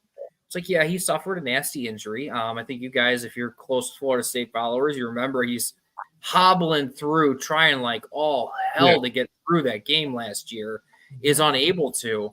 And it's like, okay, he had a freakish injury at the end of that Notre Dame Duke game last year. He tried to play through it. And when they went in to do the surgery, they put a wrong size plate on it. So they had to go and clean up the plate. Like, is the plate, does that say injury susceptible or just, part of the healing process there that they had a little speed bump in it? So I don't look at the injury past as much. I just think that it's kind of a thing of like, well, that's obviously a risk when you have a quarterback that runs the ball as much as Leonard did. but Notre Dame should have a very good stable of running backs. Leonard should be. It shouldn't be on him to be as much of the focal point of the running game like it was at Duke. It should be, okay, there's already a running attack. There's better wide receivers. Now, with your feet, there could be an added bonus and really take this offense to a level that it was unable to see a year ago. Yeah.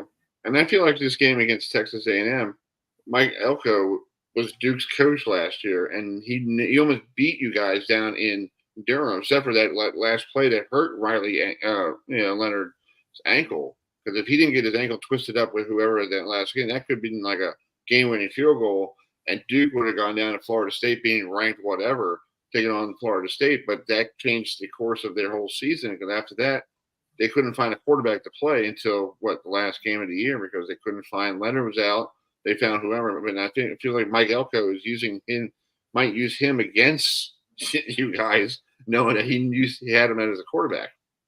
Yeah, it's definitely an interesting, like one of those just weird college football happening type of things Right. that just kind of by chance. It's weird. It's kind of reminiscent to me. The start of the 2005 season, Charlie Weiss's first year at Notre Dame. The first game that year was a primetime game that Notre Dame went on the road, played at Pittsburgh. And the storylines for that game were two former NFL coaches going back to their alma maters of Charlie Weiss at Notre Dame, Dave Wanstead at Pitt. And that was, to me, like the storylines to that feel of just kind of the connections and the weird zigs and zags in order to get there. Feels a little reminiscent of that to me of kind of storyline wise of going into this game. Yeah. Well, it's going to be a very interesting weekend of football. So that's going to be great. So, Nick, thanks so much for coming on tonight. I don't know what happened to the Texas A&M guy. I was talking to him yesterday, and he was like, we have meetings in the morning. We should be fine. I guess he fell asleep. It's okay. Everybody works really hard. Yeah, but we'll get him on another time before the start of the game. But thanks for coming on tonight, and enjoy the rest of your week, and hopefully you will enjoy that game down in College Station. Absolutely. Thanks for the invite, guys. Take care. All right, so talk to you soon. Bye, man. Bye. All right, that's Nick Shepkowski, who writes for the Notre Dame Fighting Irish, on Sports Illustrated now. So it's pretty cool. We're going to wait for Mike Burnop to join us here. Let's talk about other things. We have stuff going on here. We are promoting next week's show. Please join us next Thursday night at a special time, 8 o'clock. We will have the Morgan State football coach, Damon Wilson, will be joining us. And we have Pete Shimrick, the head coach at Towson, our good friend, will be joining us. And then Tom Maninsky, who is the Southeastern Missouri coach, will be joining us. Well, plus, we will get involved with that Florida State Georgia Tech game, because I think it's time to bring out some raid to kill some Yellow Jackets. I know you. Yeah, that's right, Chris. It's kind of, all I can say is that I'm counting down the days, and it's like obviously the AP preseason poll came out. I say it's like, oh my gosh, next Saturday. Like, oh yeah, folks, if you're watching it, it's called When You Watch This. It's called, I'll give you some advice. Never, it's called, do not plan a wedding or anything like that during football season. Okay? Because, if you do, then you're probably not going to be like if someone wants to watch a game, a really big game, and they have to go to a wedding, I think they'll be staying home and watching the game on TV. Would you agree, Chris? Yeah, I think I try to tell people that with Nicole, if we ever get married, we're doing it in the winter time, because there's a lot of stuff going on in springtime called Met baseball, and then during the fall season it's called Chiefs and Florida State football, and yes, it won't work. I'm sorry. Yeah, it's called. So it's called. So all of you who are watching live now, or when you watch this, remember, plan your big events either before football season or after. Okay. Yeah. So speaking of football, did you know this was first time? Okay, this is in 1950. Okay, this is really funny. and they haven't done this in a long time. The first international game by an NFL team, the Giants took on the Ottawa Rough Riders in the CFL and won 20-6. They don't do that anymore. I never knew that. I think they should do the winner of the CFL take on the winner of the NFL and do it for charity. Hey, I'm game.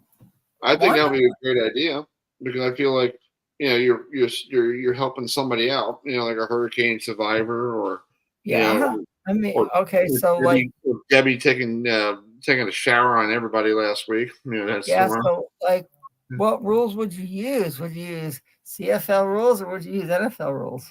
Well, I think you might maybe use a combination, or maybe a combination of the two. Yeah. On this day in 1980, you might use both rules or you combine it. Paul Simon had a movie out called One Trick Pony, and he did the same thing that Neil Diamond did. He did a movie and an album, and I think this thing was had the hit song Late in the Evening. So this is a trailer for back in 1980. So it's not a bad movie. I saw it a couple times on TV. It's basically just like the jazz singer. It's just another version of it. So we're waiting for Mike Burnop to join us here at 9:09 here on a great Monday, beautiful Monday here in Maryland. Yeah, it was a nice day here. You're down here in North Carolina. The windows, get some air out of here. It's tomorrow. There's just no humidity right now, so it's it's nice, and it's called. I know, and it's like it's weird. It's like I think next week here, I call all the kids in public school go back to school, and it's like, oh my God! And then next Saturday, don't ask me to do anything between 9 a.m. and then when we have our post-game show, because I'll be glued to my TV watching Georgia Tech, Florida State. I'll watch all the games for week 0, and it's like, next Saturday. After that, the NFL will get going too. It's like, next Saturday afternoon. I think the game will probably be over by 4:00, right? Yeah. So I was thinking like maybe 4:30 to 5:30. That Saturday. 4:30 p.m. Join us for a special Florida State edition of Sports Talk, and then call what I can do, Chris, is you talk to Danielle and Priscilla. I talked to Pete. This week, I'm going to see what they're doing. A special post-game show of the recap of the. We're going to recap every single and we will either do a pregame. I was thinking, Labor Day on Monday, we instead of a post-game show, since it'll get over late at night, I thought we would do a pregame show, like maybe. We'll do one down the road. Oh yeah, it's like in Ireland. So next week. So next Saturday, folks. Join myself, Adam, Matt, and we'll see Priscilla and Danielle to join us. We'll recap that game in Ireland. Kickoff is 12 noon Eastern time. That's actually in Ireland. It's actually 6 o'clock. Yes. Yeah, p.m. So it's a night game for them over there, and we'll see what the weather is, because that could be a major factor too. Yeah. The weather. Dublin, Ireland. Yeah. Ireland. And see what the weather is, because sometimes it's like you see the British Open. Some days you have the rain, and some days you don't. Right looks now, like right 14 days. Yeah, right. 14 days. Yeah, right now it's 2:11 a.m. in Dublin, and it's 60 degrees.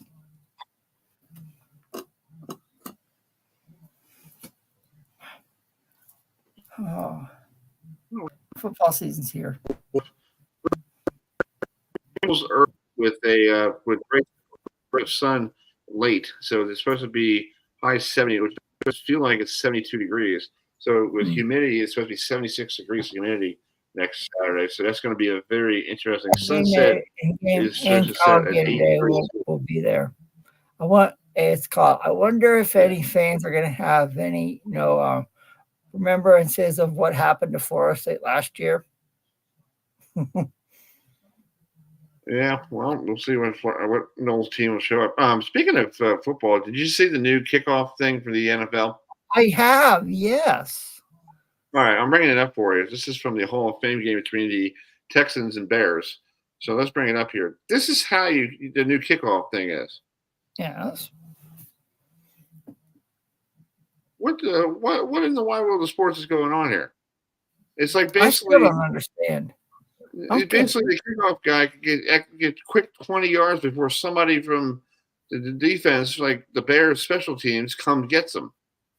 So they're trying to do like arena football or something. And I understand they're trying to like not they don't want to wreck people, basically hurt players. I don't get it. I don't get it. I saw that. I was like, what the heck is that? I'm like, that is terrible. No. Yeah, I think Mike forgot tonight because I texted him earlier and he goes, yep, I'm all set. So he got it. So I guess I don't see a message on my phone. Maybe he forgot to come on. It's okay. Well, we got stuff we could talk about. Yeah. We do have an interview I have lined up here. If Mike does log in, we'll put him on real quick. But let's play an interview. We talked to this guy who is part of the ACC. He came from Pix 11. You know who I was talking to about, right? Justin. Yep. Yeah. I know what you're talking about. Justin Waters, right? Yes. Yes. So you had a chance, and I had a chance to speak to him during the ACC kickoff. So let's play that interview real quick here. And then if Mike Burnop joins us, we'll put him in. If not, we'll try to get Mike on before the first game for the Hokies. They're supposed to be on the road, their first game at Vanderbilt, August 31st in Nashville. So I guess Mike Burnop will be playing a little guitar rolling in, Yeah. Yeah. So here is the interview we had with Justin Turner from the ACC Network. Used to be part of Pix 11 up in New York. So here it is. I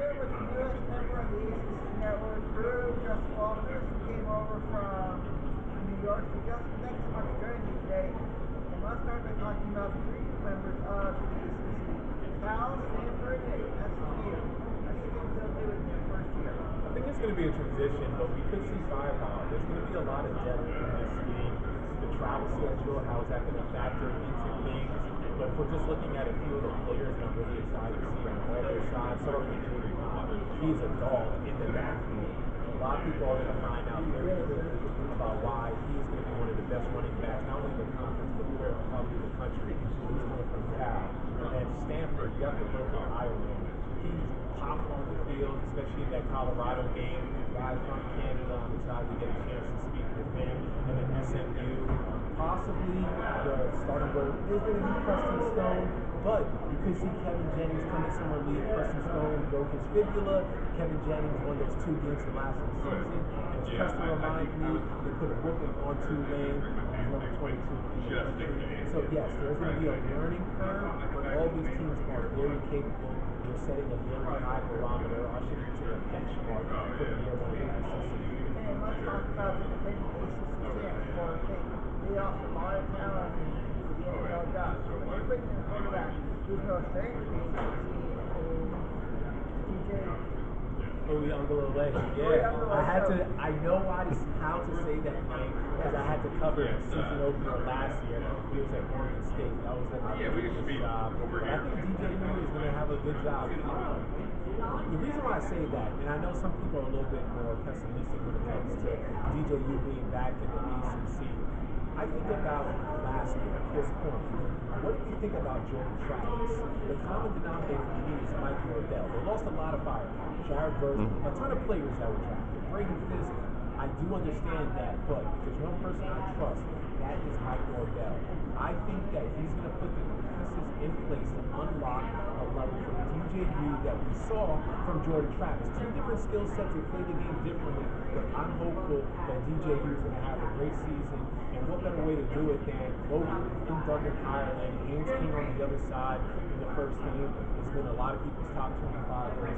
I think there's high hopes for a lot of those quarterbacks. But DJU specifically, I think he's going to have a much better time adjusting to like the ACC because it's tough taking over for legends at Clemson. Trevor Lawrence and Deshaun Watson, come on, those are 2 of the best quarterbacks, not just in the ACC, but at the time, college football history. they can make a run. They had great runs at Clemson, and now you want another guy to step in and fill that void. It's tough. And 3 years, you know about the Florida State Miami rivalry, but we've never seen Florida State Miami play for the ACC championship. Do you think we get closer to seeing that rivalry, for a championship? It's a chance. It's going to be tough, man. I'm not sure. High hopes for FSU. They're the betting favorites to win the conference. But my man, is this going to be the year they finally get over the hump? Year 3 for Mario Cristobal. I think so. Cam Ward has so much hype. He has swagger and confidence. I got a chance to chat with his cousin, who's also in the conference, Kyron Jones from Virginia Tech. They have a chance to go into the ACC championship. I'm not sure those two specific schools will meet for the ACC championship this year, but do I see them being a contender? Absolutely. Yes.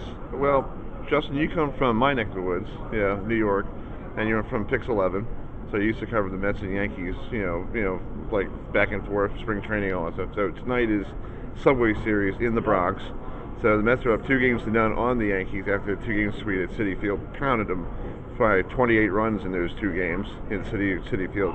Do you think the Mets have the firepower to get this 4-game sweep and get that Empire State Building with the Met colors? It would be nice. They definitely have the firepower because they did it in the previous series.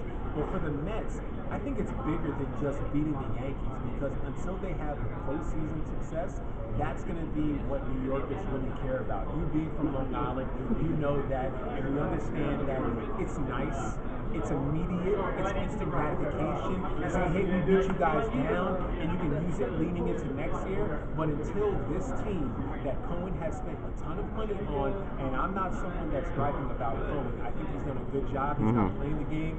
He's maybe put some assets or put some funding in the wrong places, but still, he's brought back the Mets history, honoring Darryl Strawberry and so many other players, and Keith Hernandez. But specifically to answer your question, yes, they have the firepower, but they have to worry about catching up to the Phillies, catching up to the Braves, and those teams. That is the goal that the Mets have to focus on, not instant gratification of beating the Yankees for 2 more games and rubbing it in their face for the crosstown rivalry. I know, but it's always good for the Subway Series. Yeah. What's it like to work now? The ACC network, you've got some strong talent like Derek Swing, EJ Manuel, All of them are great, exceptional. They treated me like family. We honestly had like an early impromptu workout session. It was me at 6:30 in the gym with EMAC, EJ, and Eddie. All of us came in at different times. Me and I think EMAC were there first. But overall, everyone's been great. I'm excited for Taylor. Her new role is now the ACC Huddle host. So she'll be on the road with the fellas. And can't forget home team coach Mark Rick. But I'll be more in studio, but still working with the team. But everybody at the ACC is great, whether it be behind the scenes with the executives in addition to front row camera time. Sounds like it's going to be a great year of ACC football for you. Yeah. Hey, it's going to be my first one. I came at the tail end. Someone can only be hopeful. The eyes are wide open. You have 17 teams. So, let's lean into it. Glass half full. Yeah, hey, you come from LaSalle, so LaSalle doesn't have a football team. You have a basketball team. Don't even talk about that. If there's one thing I would go back and do is maybe go to a school possibly that had like a big football culture, but I have no regrets about choosing LaSalle. Nothing but love. City of brotherly hate, but I got love. Nice. LaSalle's always a good, basketball team. Yeah, L Train, Lionel Simmons, Rasul Butler, rest in peace, Tim Legler, obviously great broadcaster, Bill Raftery. We got hitters. Oh, yeah. That's awesome. Maybe Justin can join that next tier. That works. So, Justin, we know you have to get going. Thanks so much for joining me, and enjoy the 2024 ACC football season. And you got Justin on the ACC network all football squad. Every other season in between that, I'm going to be covering some Nebraska versus SMU volleyball. Oh, wow. Nebraska rates, when it comes to volleyball, they built a monster powerhouse. Yes, they have. They did, and they did it. They had that game outside. They did. Yeah, last year. Yeah. Cool. Perfect. Appreciate y'all. All right. All right. So Sorry for the quality of sound there, but that was Justin Waters there. Good job, Adam, on the interview questions there. Thank you. So, you folks who just joined us on Twitter, thanks for telling Elon Musk thanks for joining us. Thank you. Yeah, I hope he doesn't take us off the air. No, he won't. But anyway, I think Mike Burnop. Yeah, we're still waiting for him, but he's a good friend of ours. But we'll get him on during the. Yes, we will. We will. More Mets stuff because the Mets are on our program here. I know the Braves playing right now. Yeah, I don't think so. They're in San Diego. They're in San Francisco. So let's see here. No, they do play. They play at 9:45 tonight. So right now, let's give you the scoreboard. Chicago and Cleveland are tied at 8, going to the bottom of the 8th inning. Top of the 7th, Boston has a 3-1 lead on Texas. Kansas City is trailing the Minnesota 6-3, middle of the 6th in Minnesota. Let's see here. Bottom 4. Let's see who just texted me. Bottom 4, LA has a 4-0 lead on the Milwaukee Brewers. In Chicago, Chicago is up 3-1 on the New York Yankees. And late games tonight: Toronto at Anaheim, or Los Angeles at Angels at Anaheim. Colorado at Arizona, and Atlanta will be at San Francisco. And you got. And then Pittsburgh at San Diego. Finals already from today. St. Louis lost to the Cincinnati Reds 6-1. Speaking of the Reds, we'll try to get people on next week about that game between the Braves and Reds in Bristol, Tennessee, at the track. That looks pretty interesting how they're going to put it together. Yeah. And it was, for me, who folks don't know, not only am I a Major League Baseball fan, I'm also a NASCAR fan. So it's like, when they had the press conference, they had very interesting. Yeah, they had representing the Braves. They had Chipper Jones, and they had NASCAR driver who's a huge Atlanta Braves fan, who's from Georgia, Chase Elliott, and then former NASCAR driver. Now he works for Fox Sports, and Kevin Harvick, and Jamie Little, who works for Fox, who works for NASCAR and Fox. She was there to do all the presentations. It's like, it's going to be quite interesting. First time Major League Baseball has ever gone to the state of Tennessee. It's going to be interesting. Exactly. So let's go to Nicole. Hi, Nicole. Hi, Nicole. She's watching. Hi, Nicole. Hi, Nicole. So, anyway, interesting. Yes, right now the Dodgers have the lead. The Mets are still with the Mets getting swept this over the weekend.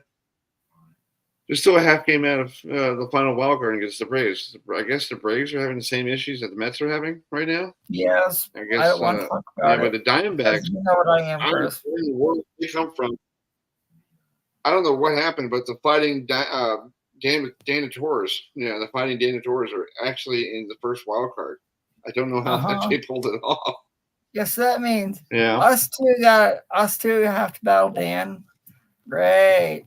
Yes, I think we have to play them sometime in the next month or so in beautiful Arizona. Yeah, we've already played them. And so it's going to be very interesting. I got Dan on. So Dan, if you're watching, if you're watching, you're going down, son, because the Mets are going to be rolling anyway. Dan, it's called when the Braves already played you guys. You know what I. You're going to hear. I got to say, you're going to hear this guy hitting some bombs in Chase Field. But I got to play a clip. Here we go. 2-0 coming. And Alonso hits a high fly ball to left. Back goes Stevenson to the warning track at the wall. And It's out of here! Pete Alonso wins it with a towering walk-off home run! That home run brought rain. So you're going to get used to that, Mr. Dan Natura. Pager, the folders.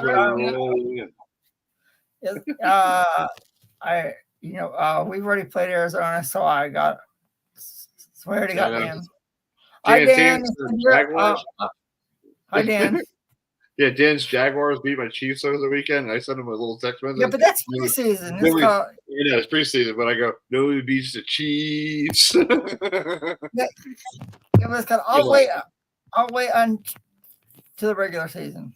Hey, also there's a program there for him. He's having an anniversary November 21st up in Syracuse for his 21st year of broadcasting. So, I don't know what our schedules are like, but maybe we'll see what we could do. Maybe we might make a trip up there, you and I probably. I'd go to Syracuse. I mean, I'd go to Syracuse. You'll go anywhere that you get out of North Carolina, right? Sure, I'll go to Syracuse. I mean, it's called. I've heard about their legendary restaurants thanks to Dan. So maybe Dan could take us, to one of them up there, Chris. Exactly. That'd be cool. I think we'll enjoy that. Mm-hmm. So anyway, I guess Mike Burnop had something going on. We'll get him on sometime later in the year. Yeah, no big deal. Yeah. So we'll see you next. We have to be on next Thursday because I have to work next Thursday. So next Thursday night. We'll next month, yeah. At 8:00. We'll do it after 8:00, 8 to 9:30 or something. That'll work. I'm game. Or 10, depends on how many people want to come on. Yeah. We'll talk to Morgan State's football coach. Damon Wilson will join us at 9, and Pete Shimmick will join us around 8:45 on the phone, and then Tom Mankiewicz will be on around 8:00 or 8:30, something like that. So we'll get them on, and hopefully we'll have a great show with those guys. Thanks for joining us tonight. I know we had some technical difficulties on Twitter, but we apologize for that. All right. I'm going to get ready to this week, dude. I'm doing a sleep study on Thursday, so hopefully it's called for you. It's called for you folks who don't know, who have never been around Chris like I have. He snores. Trust me, I've heard it now twice. I've heard it now 3 times. So it's like, yeah. So, don't be a hater. Okay, don't be a hater. All right then. Yes, Chris. Okay. I know. All right, so we're gonna log off here. We'll see you all next Thursday because of I have to work next Monday, and I'll tell you all about the sleep study stuff because it'll be fun. So I gotta go because somebody sent me a message. You see, folks? Yep. Yeah. So all right, gotta go. We'll leave you with what's his name? Paul Simon. This is One Trick Pony. We'll have a great night, everybody. Good night, everybody.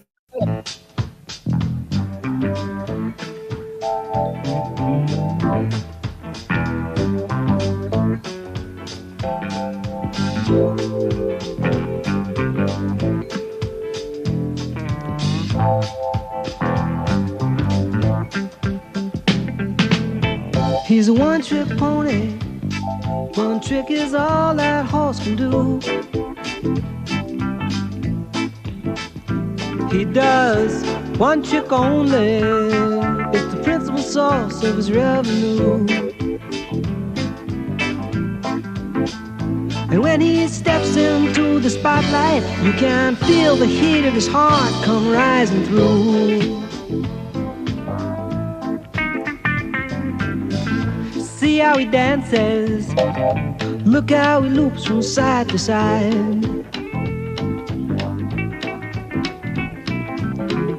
See how he prances, the way his hooves just seem to glide.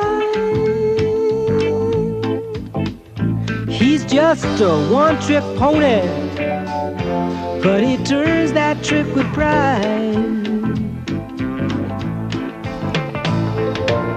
And he looks so easy, he looks so clean, he just moves like God's immaculate machine. It makes me think about all of these extra moves I make and all this herky-jerky motion and the bag of tricks it takes to get me through my working day.